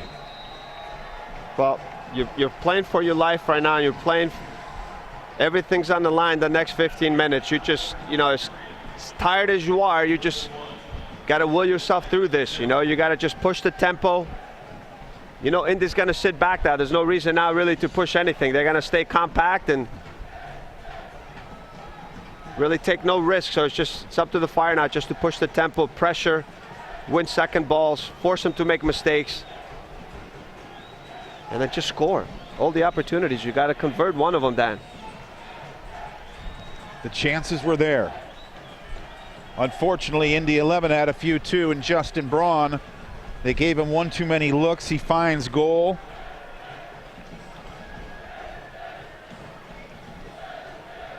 We'll see how the Fire respond now. Well, you have 15 minutes. Nothing is lost. It's not the golden goal like in the past.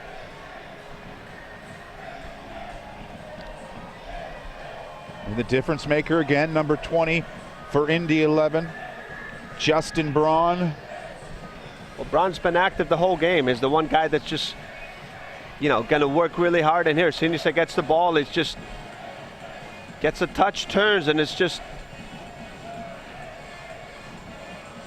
Gehrig is there, doesn't get the block, and the ball goes obviously to the back post, and you see it again. Left foot turns, and I think Lamson gets a hand on it. But with all those opportunities, someone was going to score one, and and it's just unfortunate that with the chances you've had now, they go down on the other end. And they're the team to score, but somehow now you got to find a way in the next 15 minutes just to push this tempo, press, and convert the chances, Dan. There's nothing else you can say. You can talk all you want, but if you create 20 chances and don't score, it'll be difficult to win any games. Fight for your lives. On the other end, we had a cool little peek in on the team talk there from Indy 11. It looked like Tim Hankinson, their veteran manager, was letting his players do most of the talking. Well, that's the comfort of having all those veteran guys. If you look at the experience that's on the field, and it's an ideal situation for them, but nothing's lost. You have 15 minutes. And again, if the Fire did not create chances, you would have your doubts. But the amount of chances that they've created, they just got to push with everything they have in the last, 15 minutes here and just equalize and find a way to advance. So 15 minutes to answer. Chom sends it over to LaBrocca. David Accam finds it, but only momentarily. And that's fine. It's a good start in. Just get the balls out wide, get service in the box with numbers in there, and just make those hard runs. Win the second balls and just keep the pressure on. There's the pressure. But Indy 11 handles it well. Pano helping keep this game moving.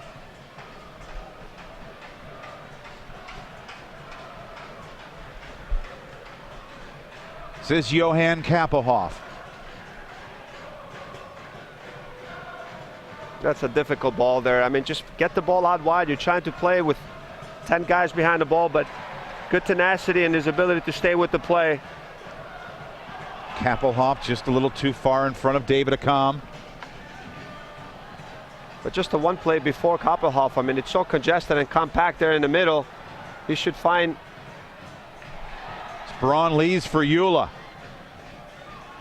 Lamson hurriedly off his line to skid onto that one.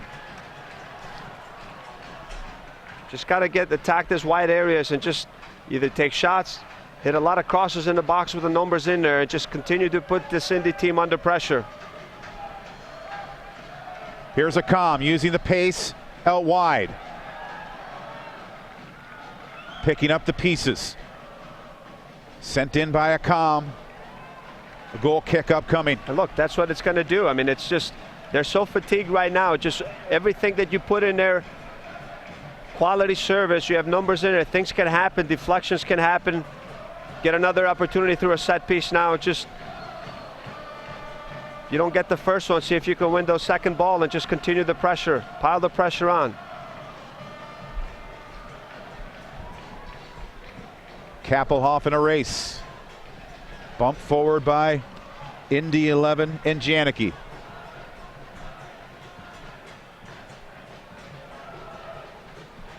Sitting back now and enjoying this 1-0 advantage.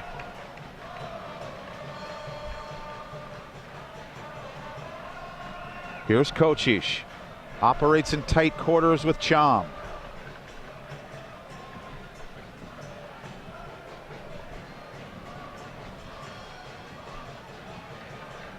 Little trot forward by Gehrig. Zakam unable to secure it.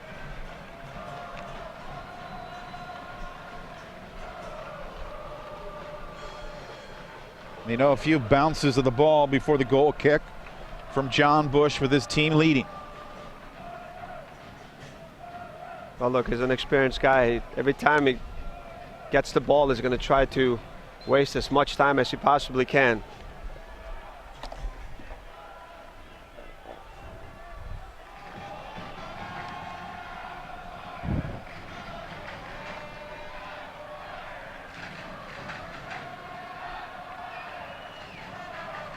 Brandon Vincent 1v2. That's where Kalisa, you got to be stronger there. Recovered though. LaBrocca eases his way in, gives it a hit, big stop Bush, and the rebound put wide by Agbonanike. Just another opportunity there. I mean, how many can you get and miss this? I mean, it's just an unbelievable opportunity there. Look. Here, you get the ball out wide. LaBrocca does a great job now, cuts inside. Great first save by Bush as the ball comes out. Agbonanike, you got to bury that one. It was right there for the taking.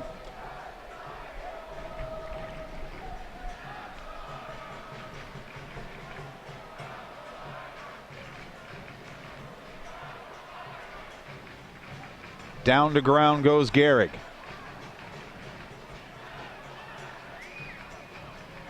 One back by Calistri. A lot of room for Brandon Vincent down the left side. Pushed over that way by Razvan Kocic.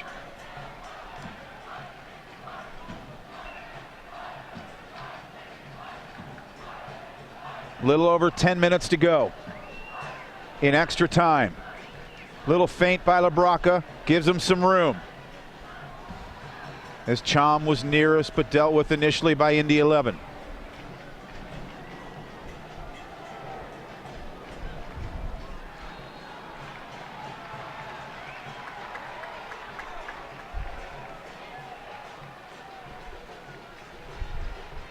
Look, we talked about it. The Fire are going to get chances.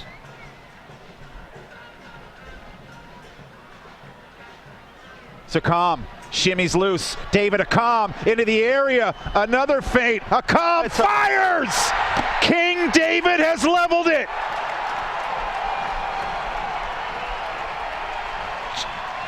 Just in time.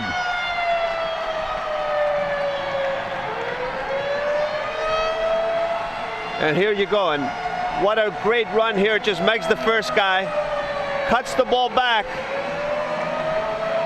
and that's what you need, a special play by a special player. It took all this time to do it, but we talked about the opportunity. Here you go again. What a great cut, and you has three players just sliding, and just a great finish. Now, it takes a little bit of a deflection, but it doesn't matter. The ball is in the back of the net, and I think the Fire just got to push in a smart way and just end the game now. Little more life now at Toyota Park. And David Akam proving once again that he's got more than just pace.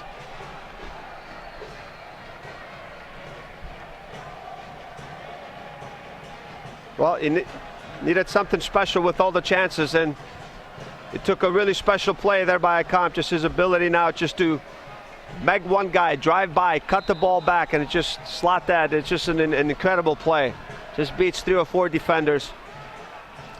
So now go win this thing in real time and avoid penalties as David Akam out wide.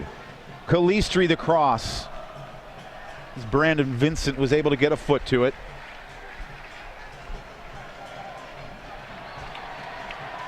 Well done by Kappelhoff to recover it. Maybe a little play to remember there by Johan.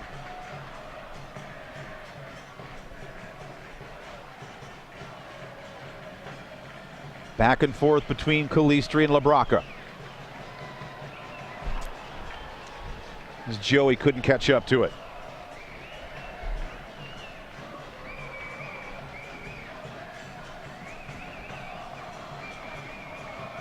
So Akam ties it in the 110th minute.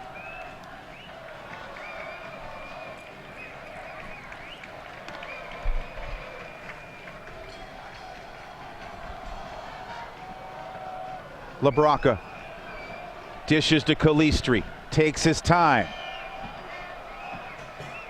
Scoops it by everybody. Will be a goal kick for John Bush. Really poor quality there. You have an opportunity with numbers in. That's where Joey Calistri has to really focus more and just give the guys in the box an opportunity to challenge for that ball. Just a wasted opportunity. Joey Calistri, he's done some good things as a rookie, but at times he's been fighting it tonight.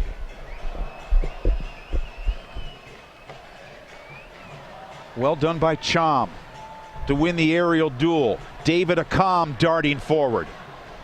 Calistri to his right. Joey Calistri shoots it wide. Just bounding wide of that near post. Well, good opportunity there.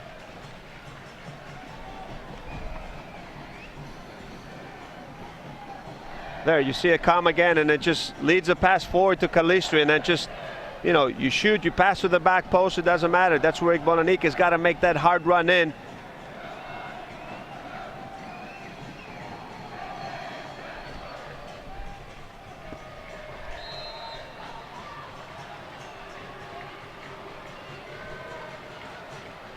Chom had a hold of the shirt.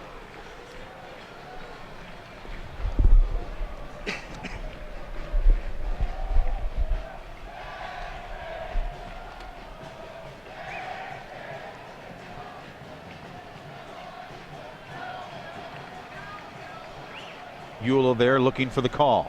It's Brandon Vincent.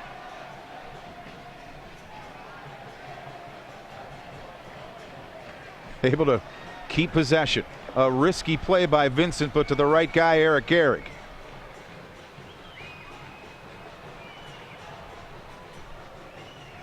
Pressure on Akam, causing the turnover. Brandon Vincent stays down on the ground. And Eula sees that. And we'll play it out.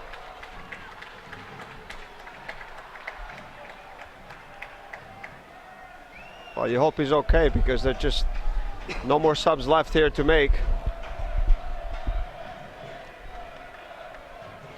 Getting some help and stretching help from Kappelhoff is a concerned Veljko Paunovic looking on.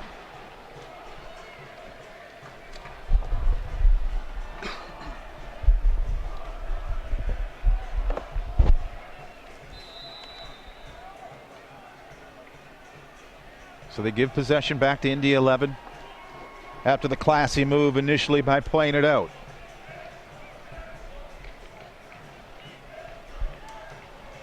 About 5 minutes to go.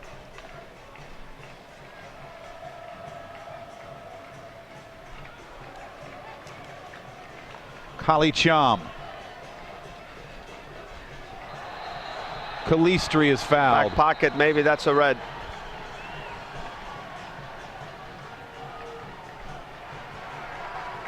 Just a yellow.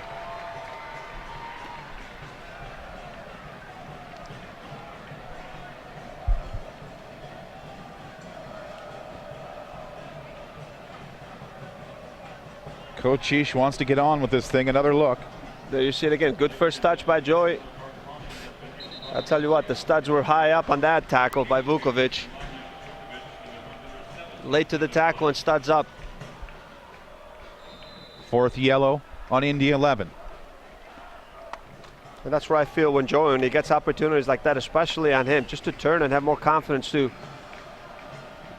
run at that back line, run at Vukovic when he gets the space.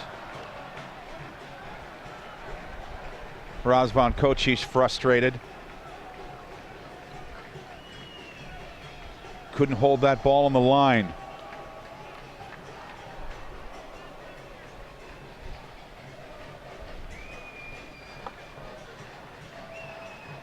Chom trying to settle.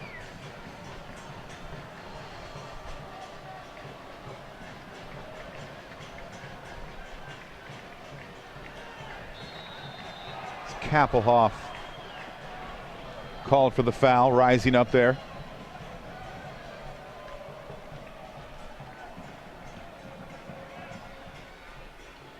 And not much flow here in the final minutes.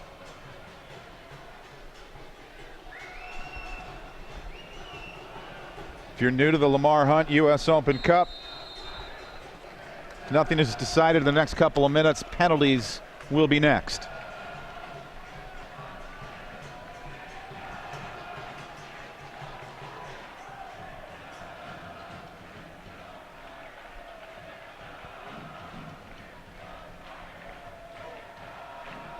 Chom got a boot to it. Calistri with the press.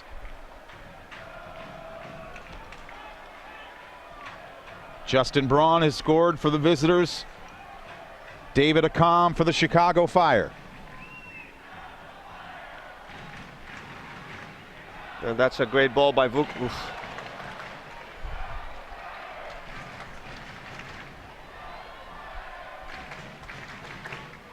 A little too close for the Fire supporters liking there. Just a really good delivery there. He talked about if you give him that time on the ball, he's got that quality now to whip that ball in, but not only whip it in, his ability to find runners, which he almost did that Braun in the box. Still around goal, Indy 11. Good step up by Campbell. Maybe the last try here for the Fire. Led by David Accam, Calistri and Igboananike in front of him. As Accam couldn't get it through to Igboananike.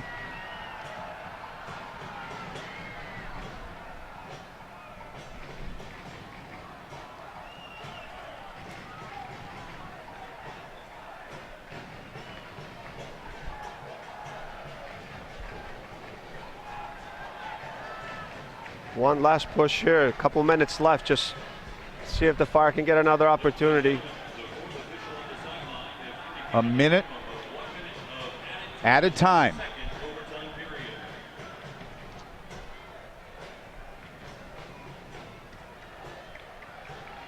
LaBrocca keeps it on the grass. David Accam. David Accam fires it over the bar. Well, maybe that was the last opportunity here for the Fire. It was on the right guy's foot. Here you see it again, LaBrocca getting that ball, and he's been so dangerous coming inside, and obviously getting his head up and picking Accam. Gets a lucky deflection there, but doesn't need much to get that shot off, and just goes just over the crossbar there.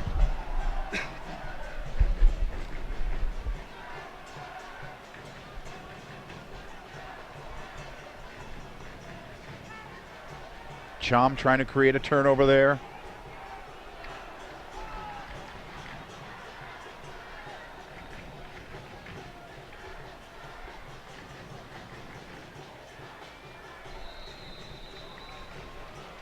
"120 minutes, not enough." Next stop in Bridgeview, Illinois, to the penalties.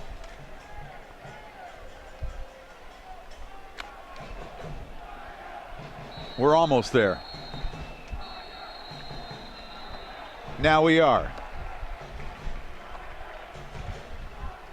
Ladies and gentlemen, at the end of the second overtime period, the score is Now a risky proposition, Frank. Yeah, well, you know, I know this is something every day that I was out and watching the team train, and This is something that they worked on, obviously, after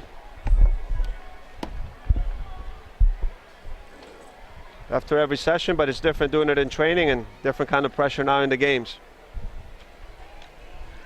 Now we look at some of the highlights. Well, here's that Indy first goal. You know, seeing us find Braun in the box. Good first touch, and his ability to, not only his touch, is to turn in one motion and find the back post, and great finish. You see that again.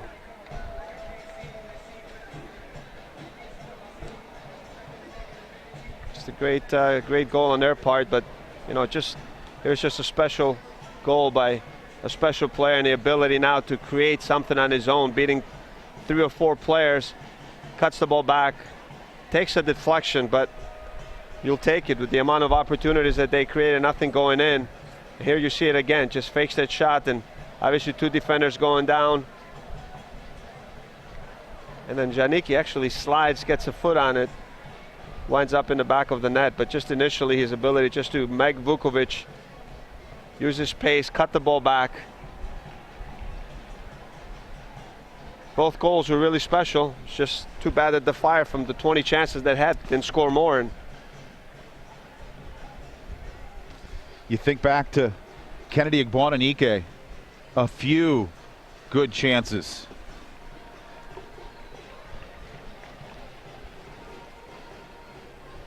But here we are. Well, like I said, you know, Dan, you know, this is something that they've practiced. They know who can step up and take it, and it's a mentality thing. With some guys, when it's on the line, that they look great at training and they don't want to take them during the game, and other guys that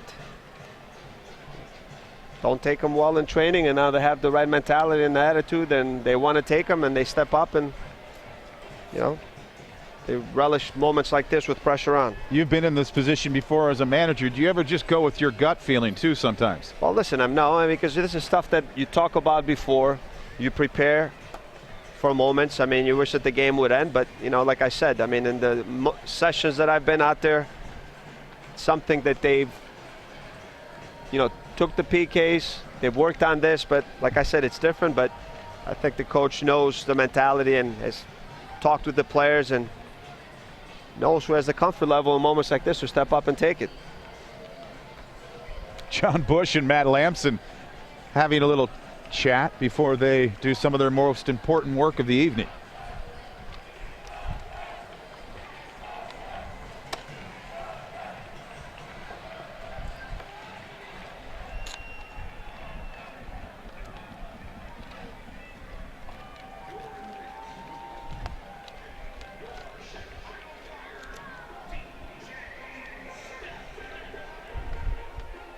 So getting ready for the crucial moments. Who wants to be a hero? Who wants to try to avoid making that giant miss?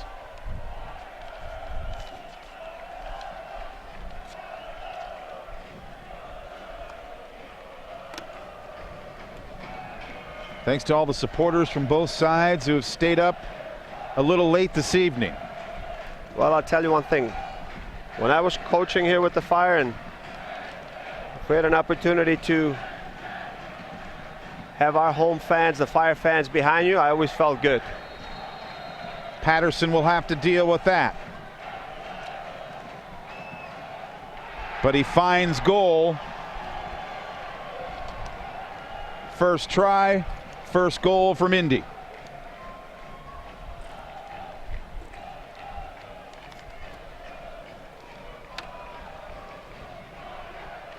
It's been a frustrating night for Kennedy Agbuonanike with some chances.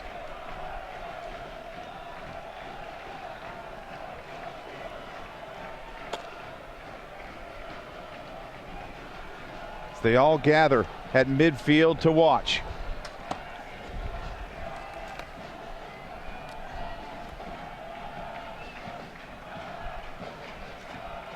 Former teammates, Kennedy Agbuonanike against his goalkeeper last year, John Bush.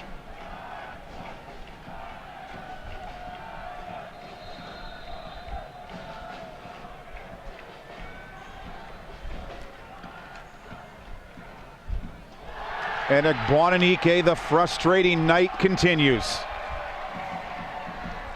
Well, the one thing you want to do as a shooter, you got to get it on frame. At least make the goalkeeper make a save.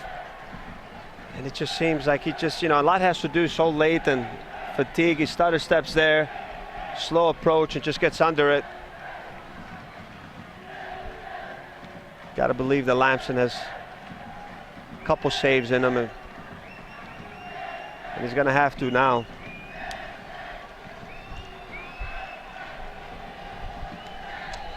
Zayed makes it 2 for 2 for Indy 11.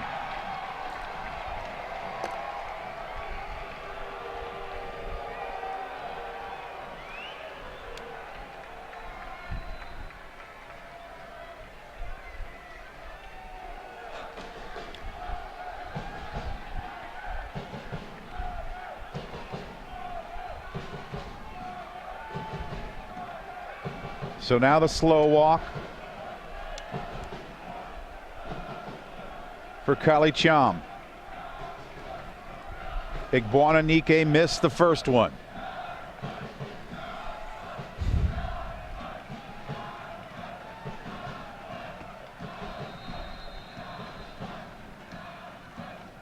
But Cham slots home the second. Struck it really well on that one, even though Bush gets the right corner. It was struck with power and pace, and he had no chance on that one.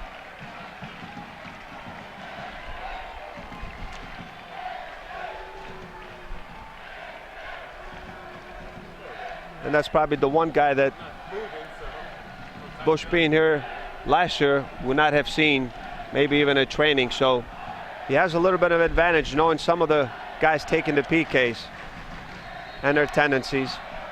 Vukovic trying to make it 3 for 3 for Indy 11.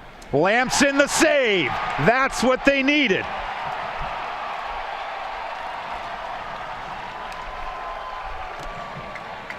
Guessed right, and really no power behind this one. There you go. I mean, slow approach. Lamson guessed right all the way. Really, Vukovic didn't have the power. Really great save there now by Lamson. Can even things up here if Vincent puts this one away.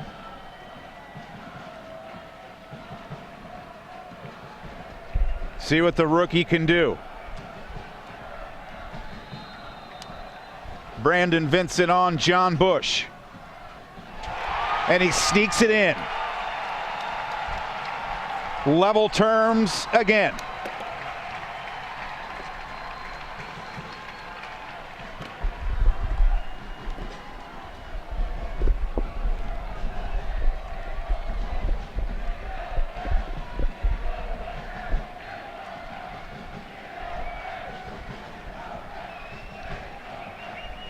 The drama continues. Next up is Daniel Keller. Lamson does it again.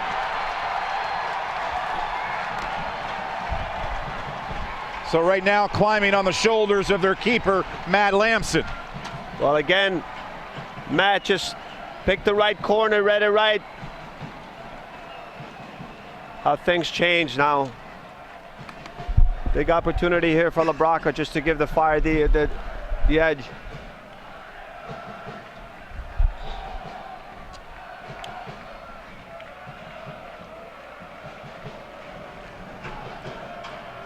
Veljko Paunovic and his staff watching on.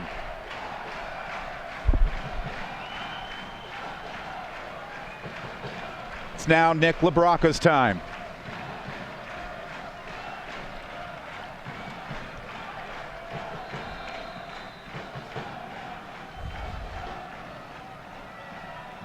Advantage, yes. Chicago Fire. That's the one that you strike that one with confidence.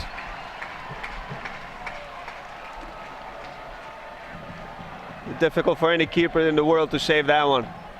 Upper 90 with authority. Now the confident keeper, Matt Lamson. Next up is Ubi Peripovic.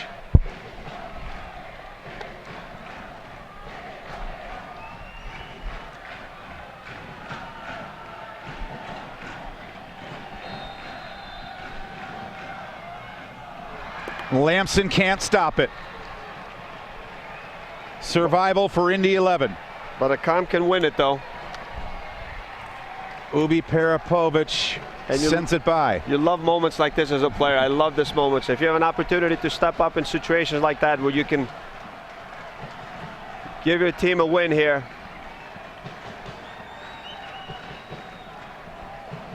He got him here in the first place with his work and his goal.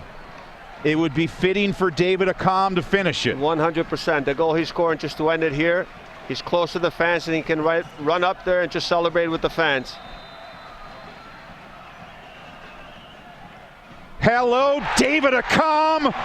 Good night, Indy 11.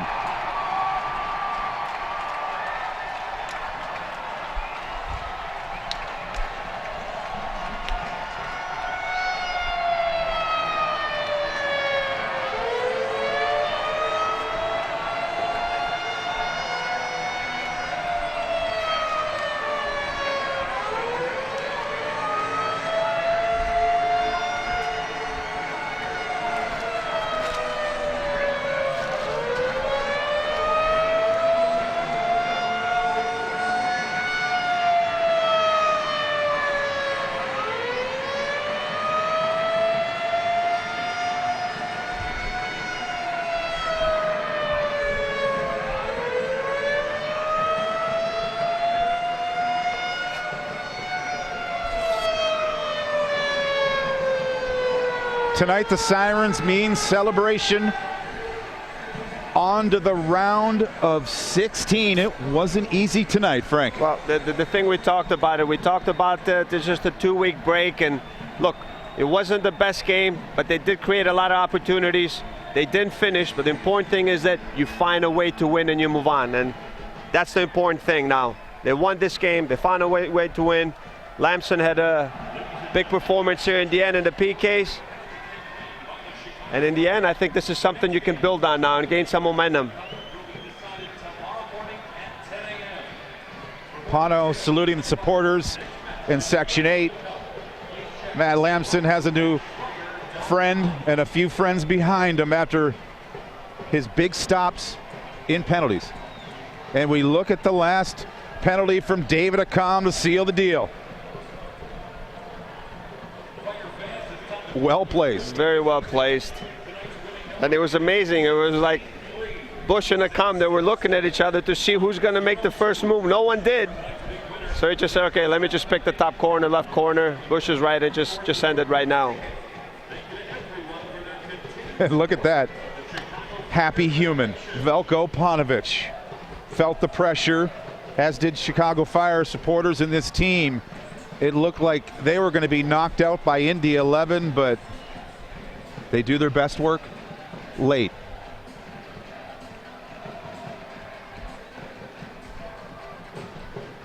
So we look at some more highlights. Old friends there, Lavelle Palmer and David Akam. A few hugs and high fives. And let's look at the meat of this game, the goals. It took a while for them to come. There was a lot of chances, especially from the Fire. It took, well, for sure, but there were, I think, both goals were nice. I think that Indy with Brown scored a really nice goal. Never easy with his back to goal, and and obviously, what can you say about David Akam's goal there? Just a special player, and just his ability now. Just you needed something special. We talked about it, all the chances, and here's that first goal. As soon as I'm playing that ball to Brown, one touch, it just his ability to turn and get that out frame in the back post, and to open the score for Indy. Great finish, and you see it here again. Just a little space. Garrick doesn't get tight, but just his ability with one touch to trap and turn and hit that in the back post. But there was a lot of time left. A lot of time left. We see it again.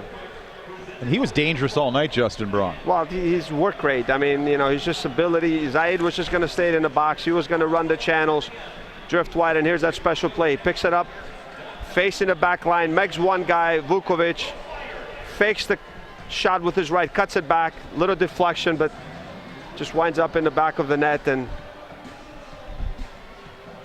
scores the equalizer there and the winner. Here you go again. A little meg on Vukovic, fakes the shot, little deflection but goes in. It was a good look by Akam in that celebration too, saying, look, I got this, don't worry, calm down, calm down. Yeah, and it was befitting, like you said. Now when you go to PK, so you see it again. Little Meg, fake the shot, cuts inside, little deflection of Janicki there, it goes in the back of the net. And it definitely had it, like he's saying to the fans, don't worry, even in PKs, I'll end it for you guys. And he did. And look, he was dangerous whole night. He created a lot of opportunities. And the way the penalty started, it looked like Indy 11 might walk away with a victory. Well, that was early, the Patterson score, and then Bonanica just getting under it, obviously. And that's when the doubt started to creep in.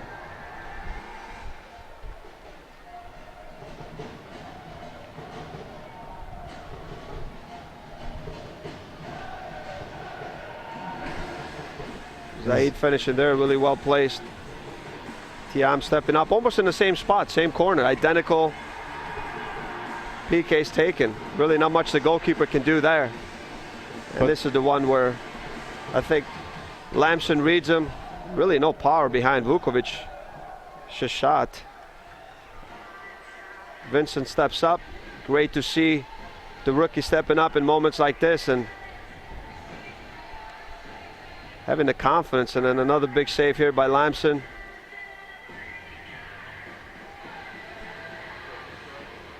And then Labroca, for me, just stepping up with confidence, just striking the top corner here. Good luck on saving that. Dan, only you could have saved that one, I think. The veteran with the ripper upper 90. I mean, no doubt in that one, no. I mean, steps up with confidence. Sinisa finishing that one. Will be really hard, yeah, for the goalkeeper, Matt, to do anything. And here's a little dance for you. And then take that. Freezes the goalkeeper, Bush. They're both looking at each other. Says, okay, I'm just going to put it top corner, see if you can save it. Joy and jubilation from David Akam and a relieved Veljko Panovic and his coaching staff. It's on to the round of 16. It wasn't easy. Well, you see everything in that reaction, the emotions, what this game meant to them. And here's that finish. And like I said, never easy. But a game like this now, you know, can build a lot of momentum going forward. We talked about 5. There's 4 games left now to win the trophy. Frank, it's great to call a tournament that you were part of the history. Hopefully the Fire make more history this year. And thanks to all the Chicago Fire supporters and Indy 11 supporters and fans of the beautiful game for staying up late for us. The Chicago Fire advanced to the round of 16. Indy 11, though, a very difficult opponent tonight. It took the Fire until penalties. Join Frank Klopas and I this Saturday night from Denver, Colorado. The Fire get back into MLS action. They take on the Rapids. Until then, good night from a happy Toyota Park.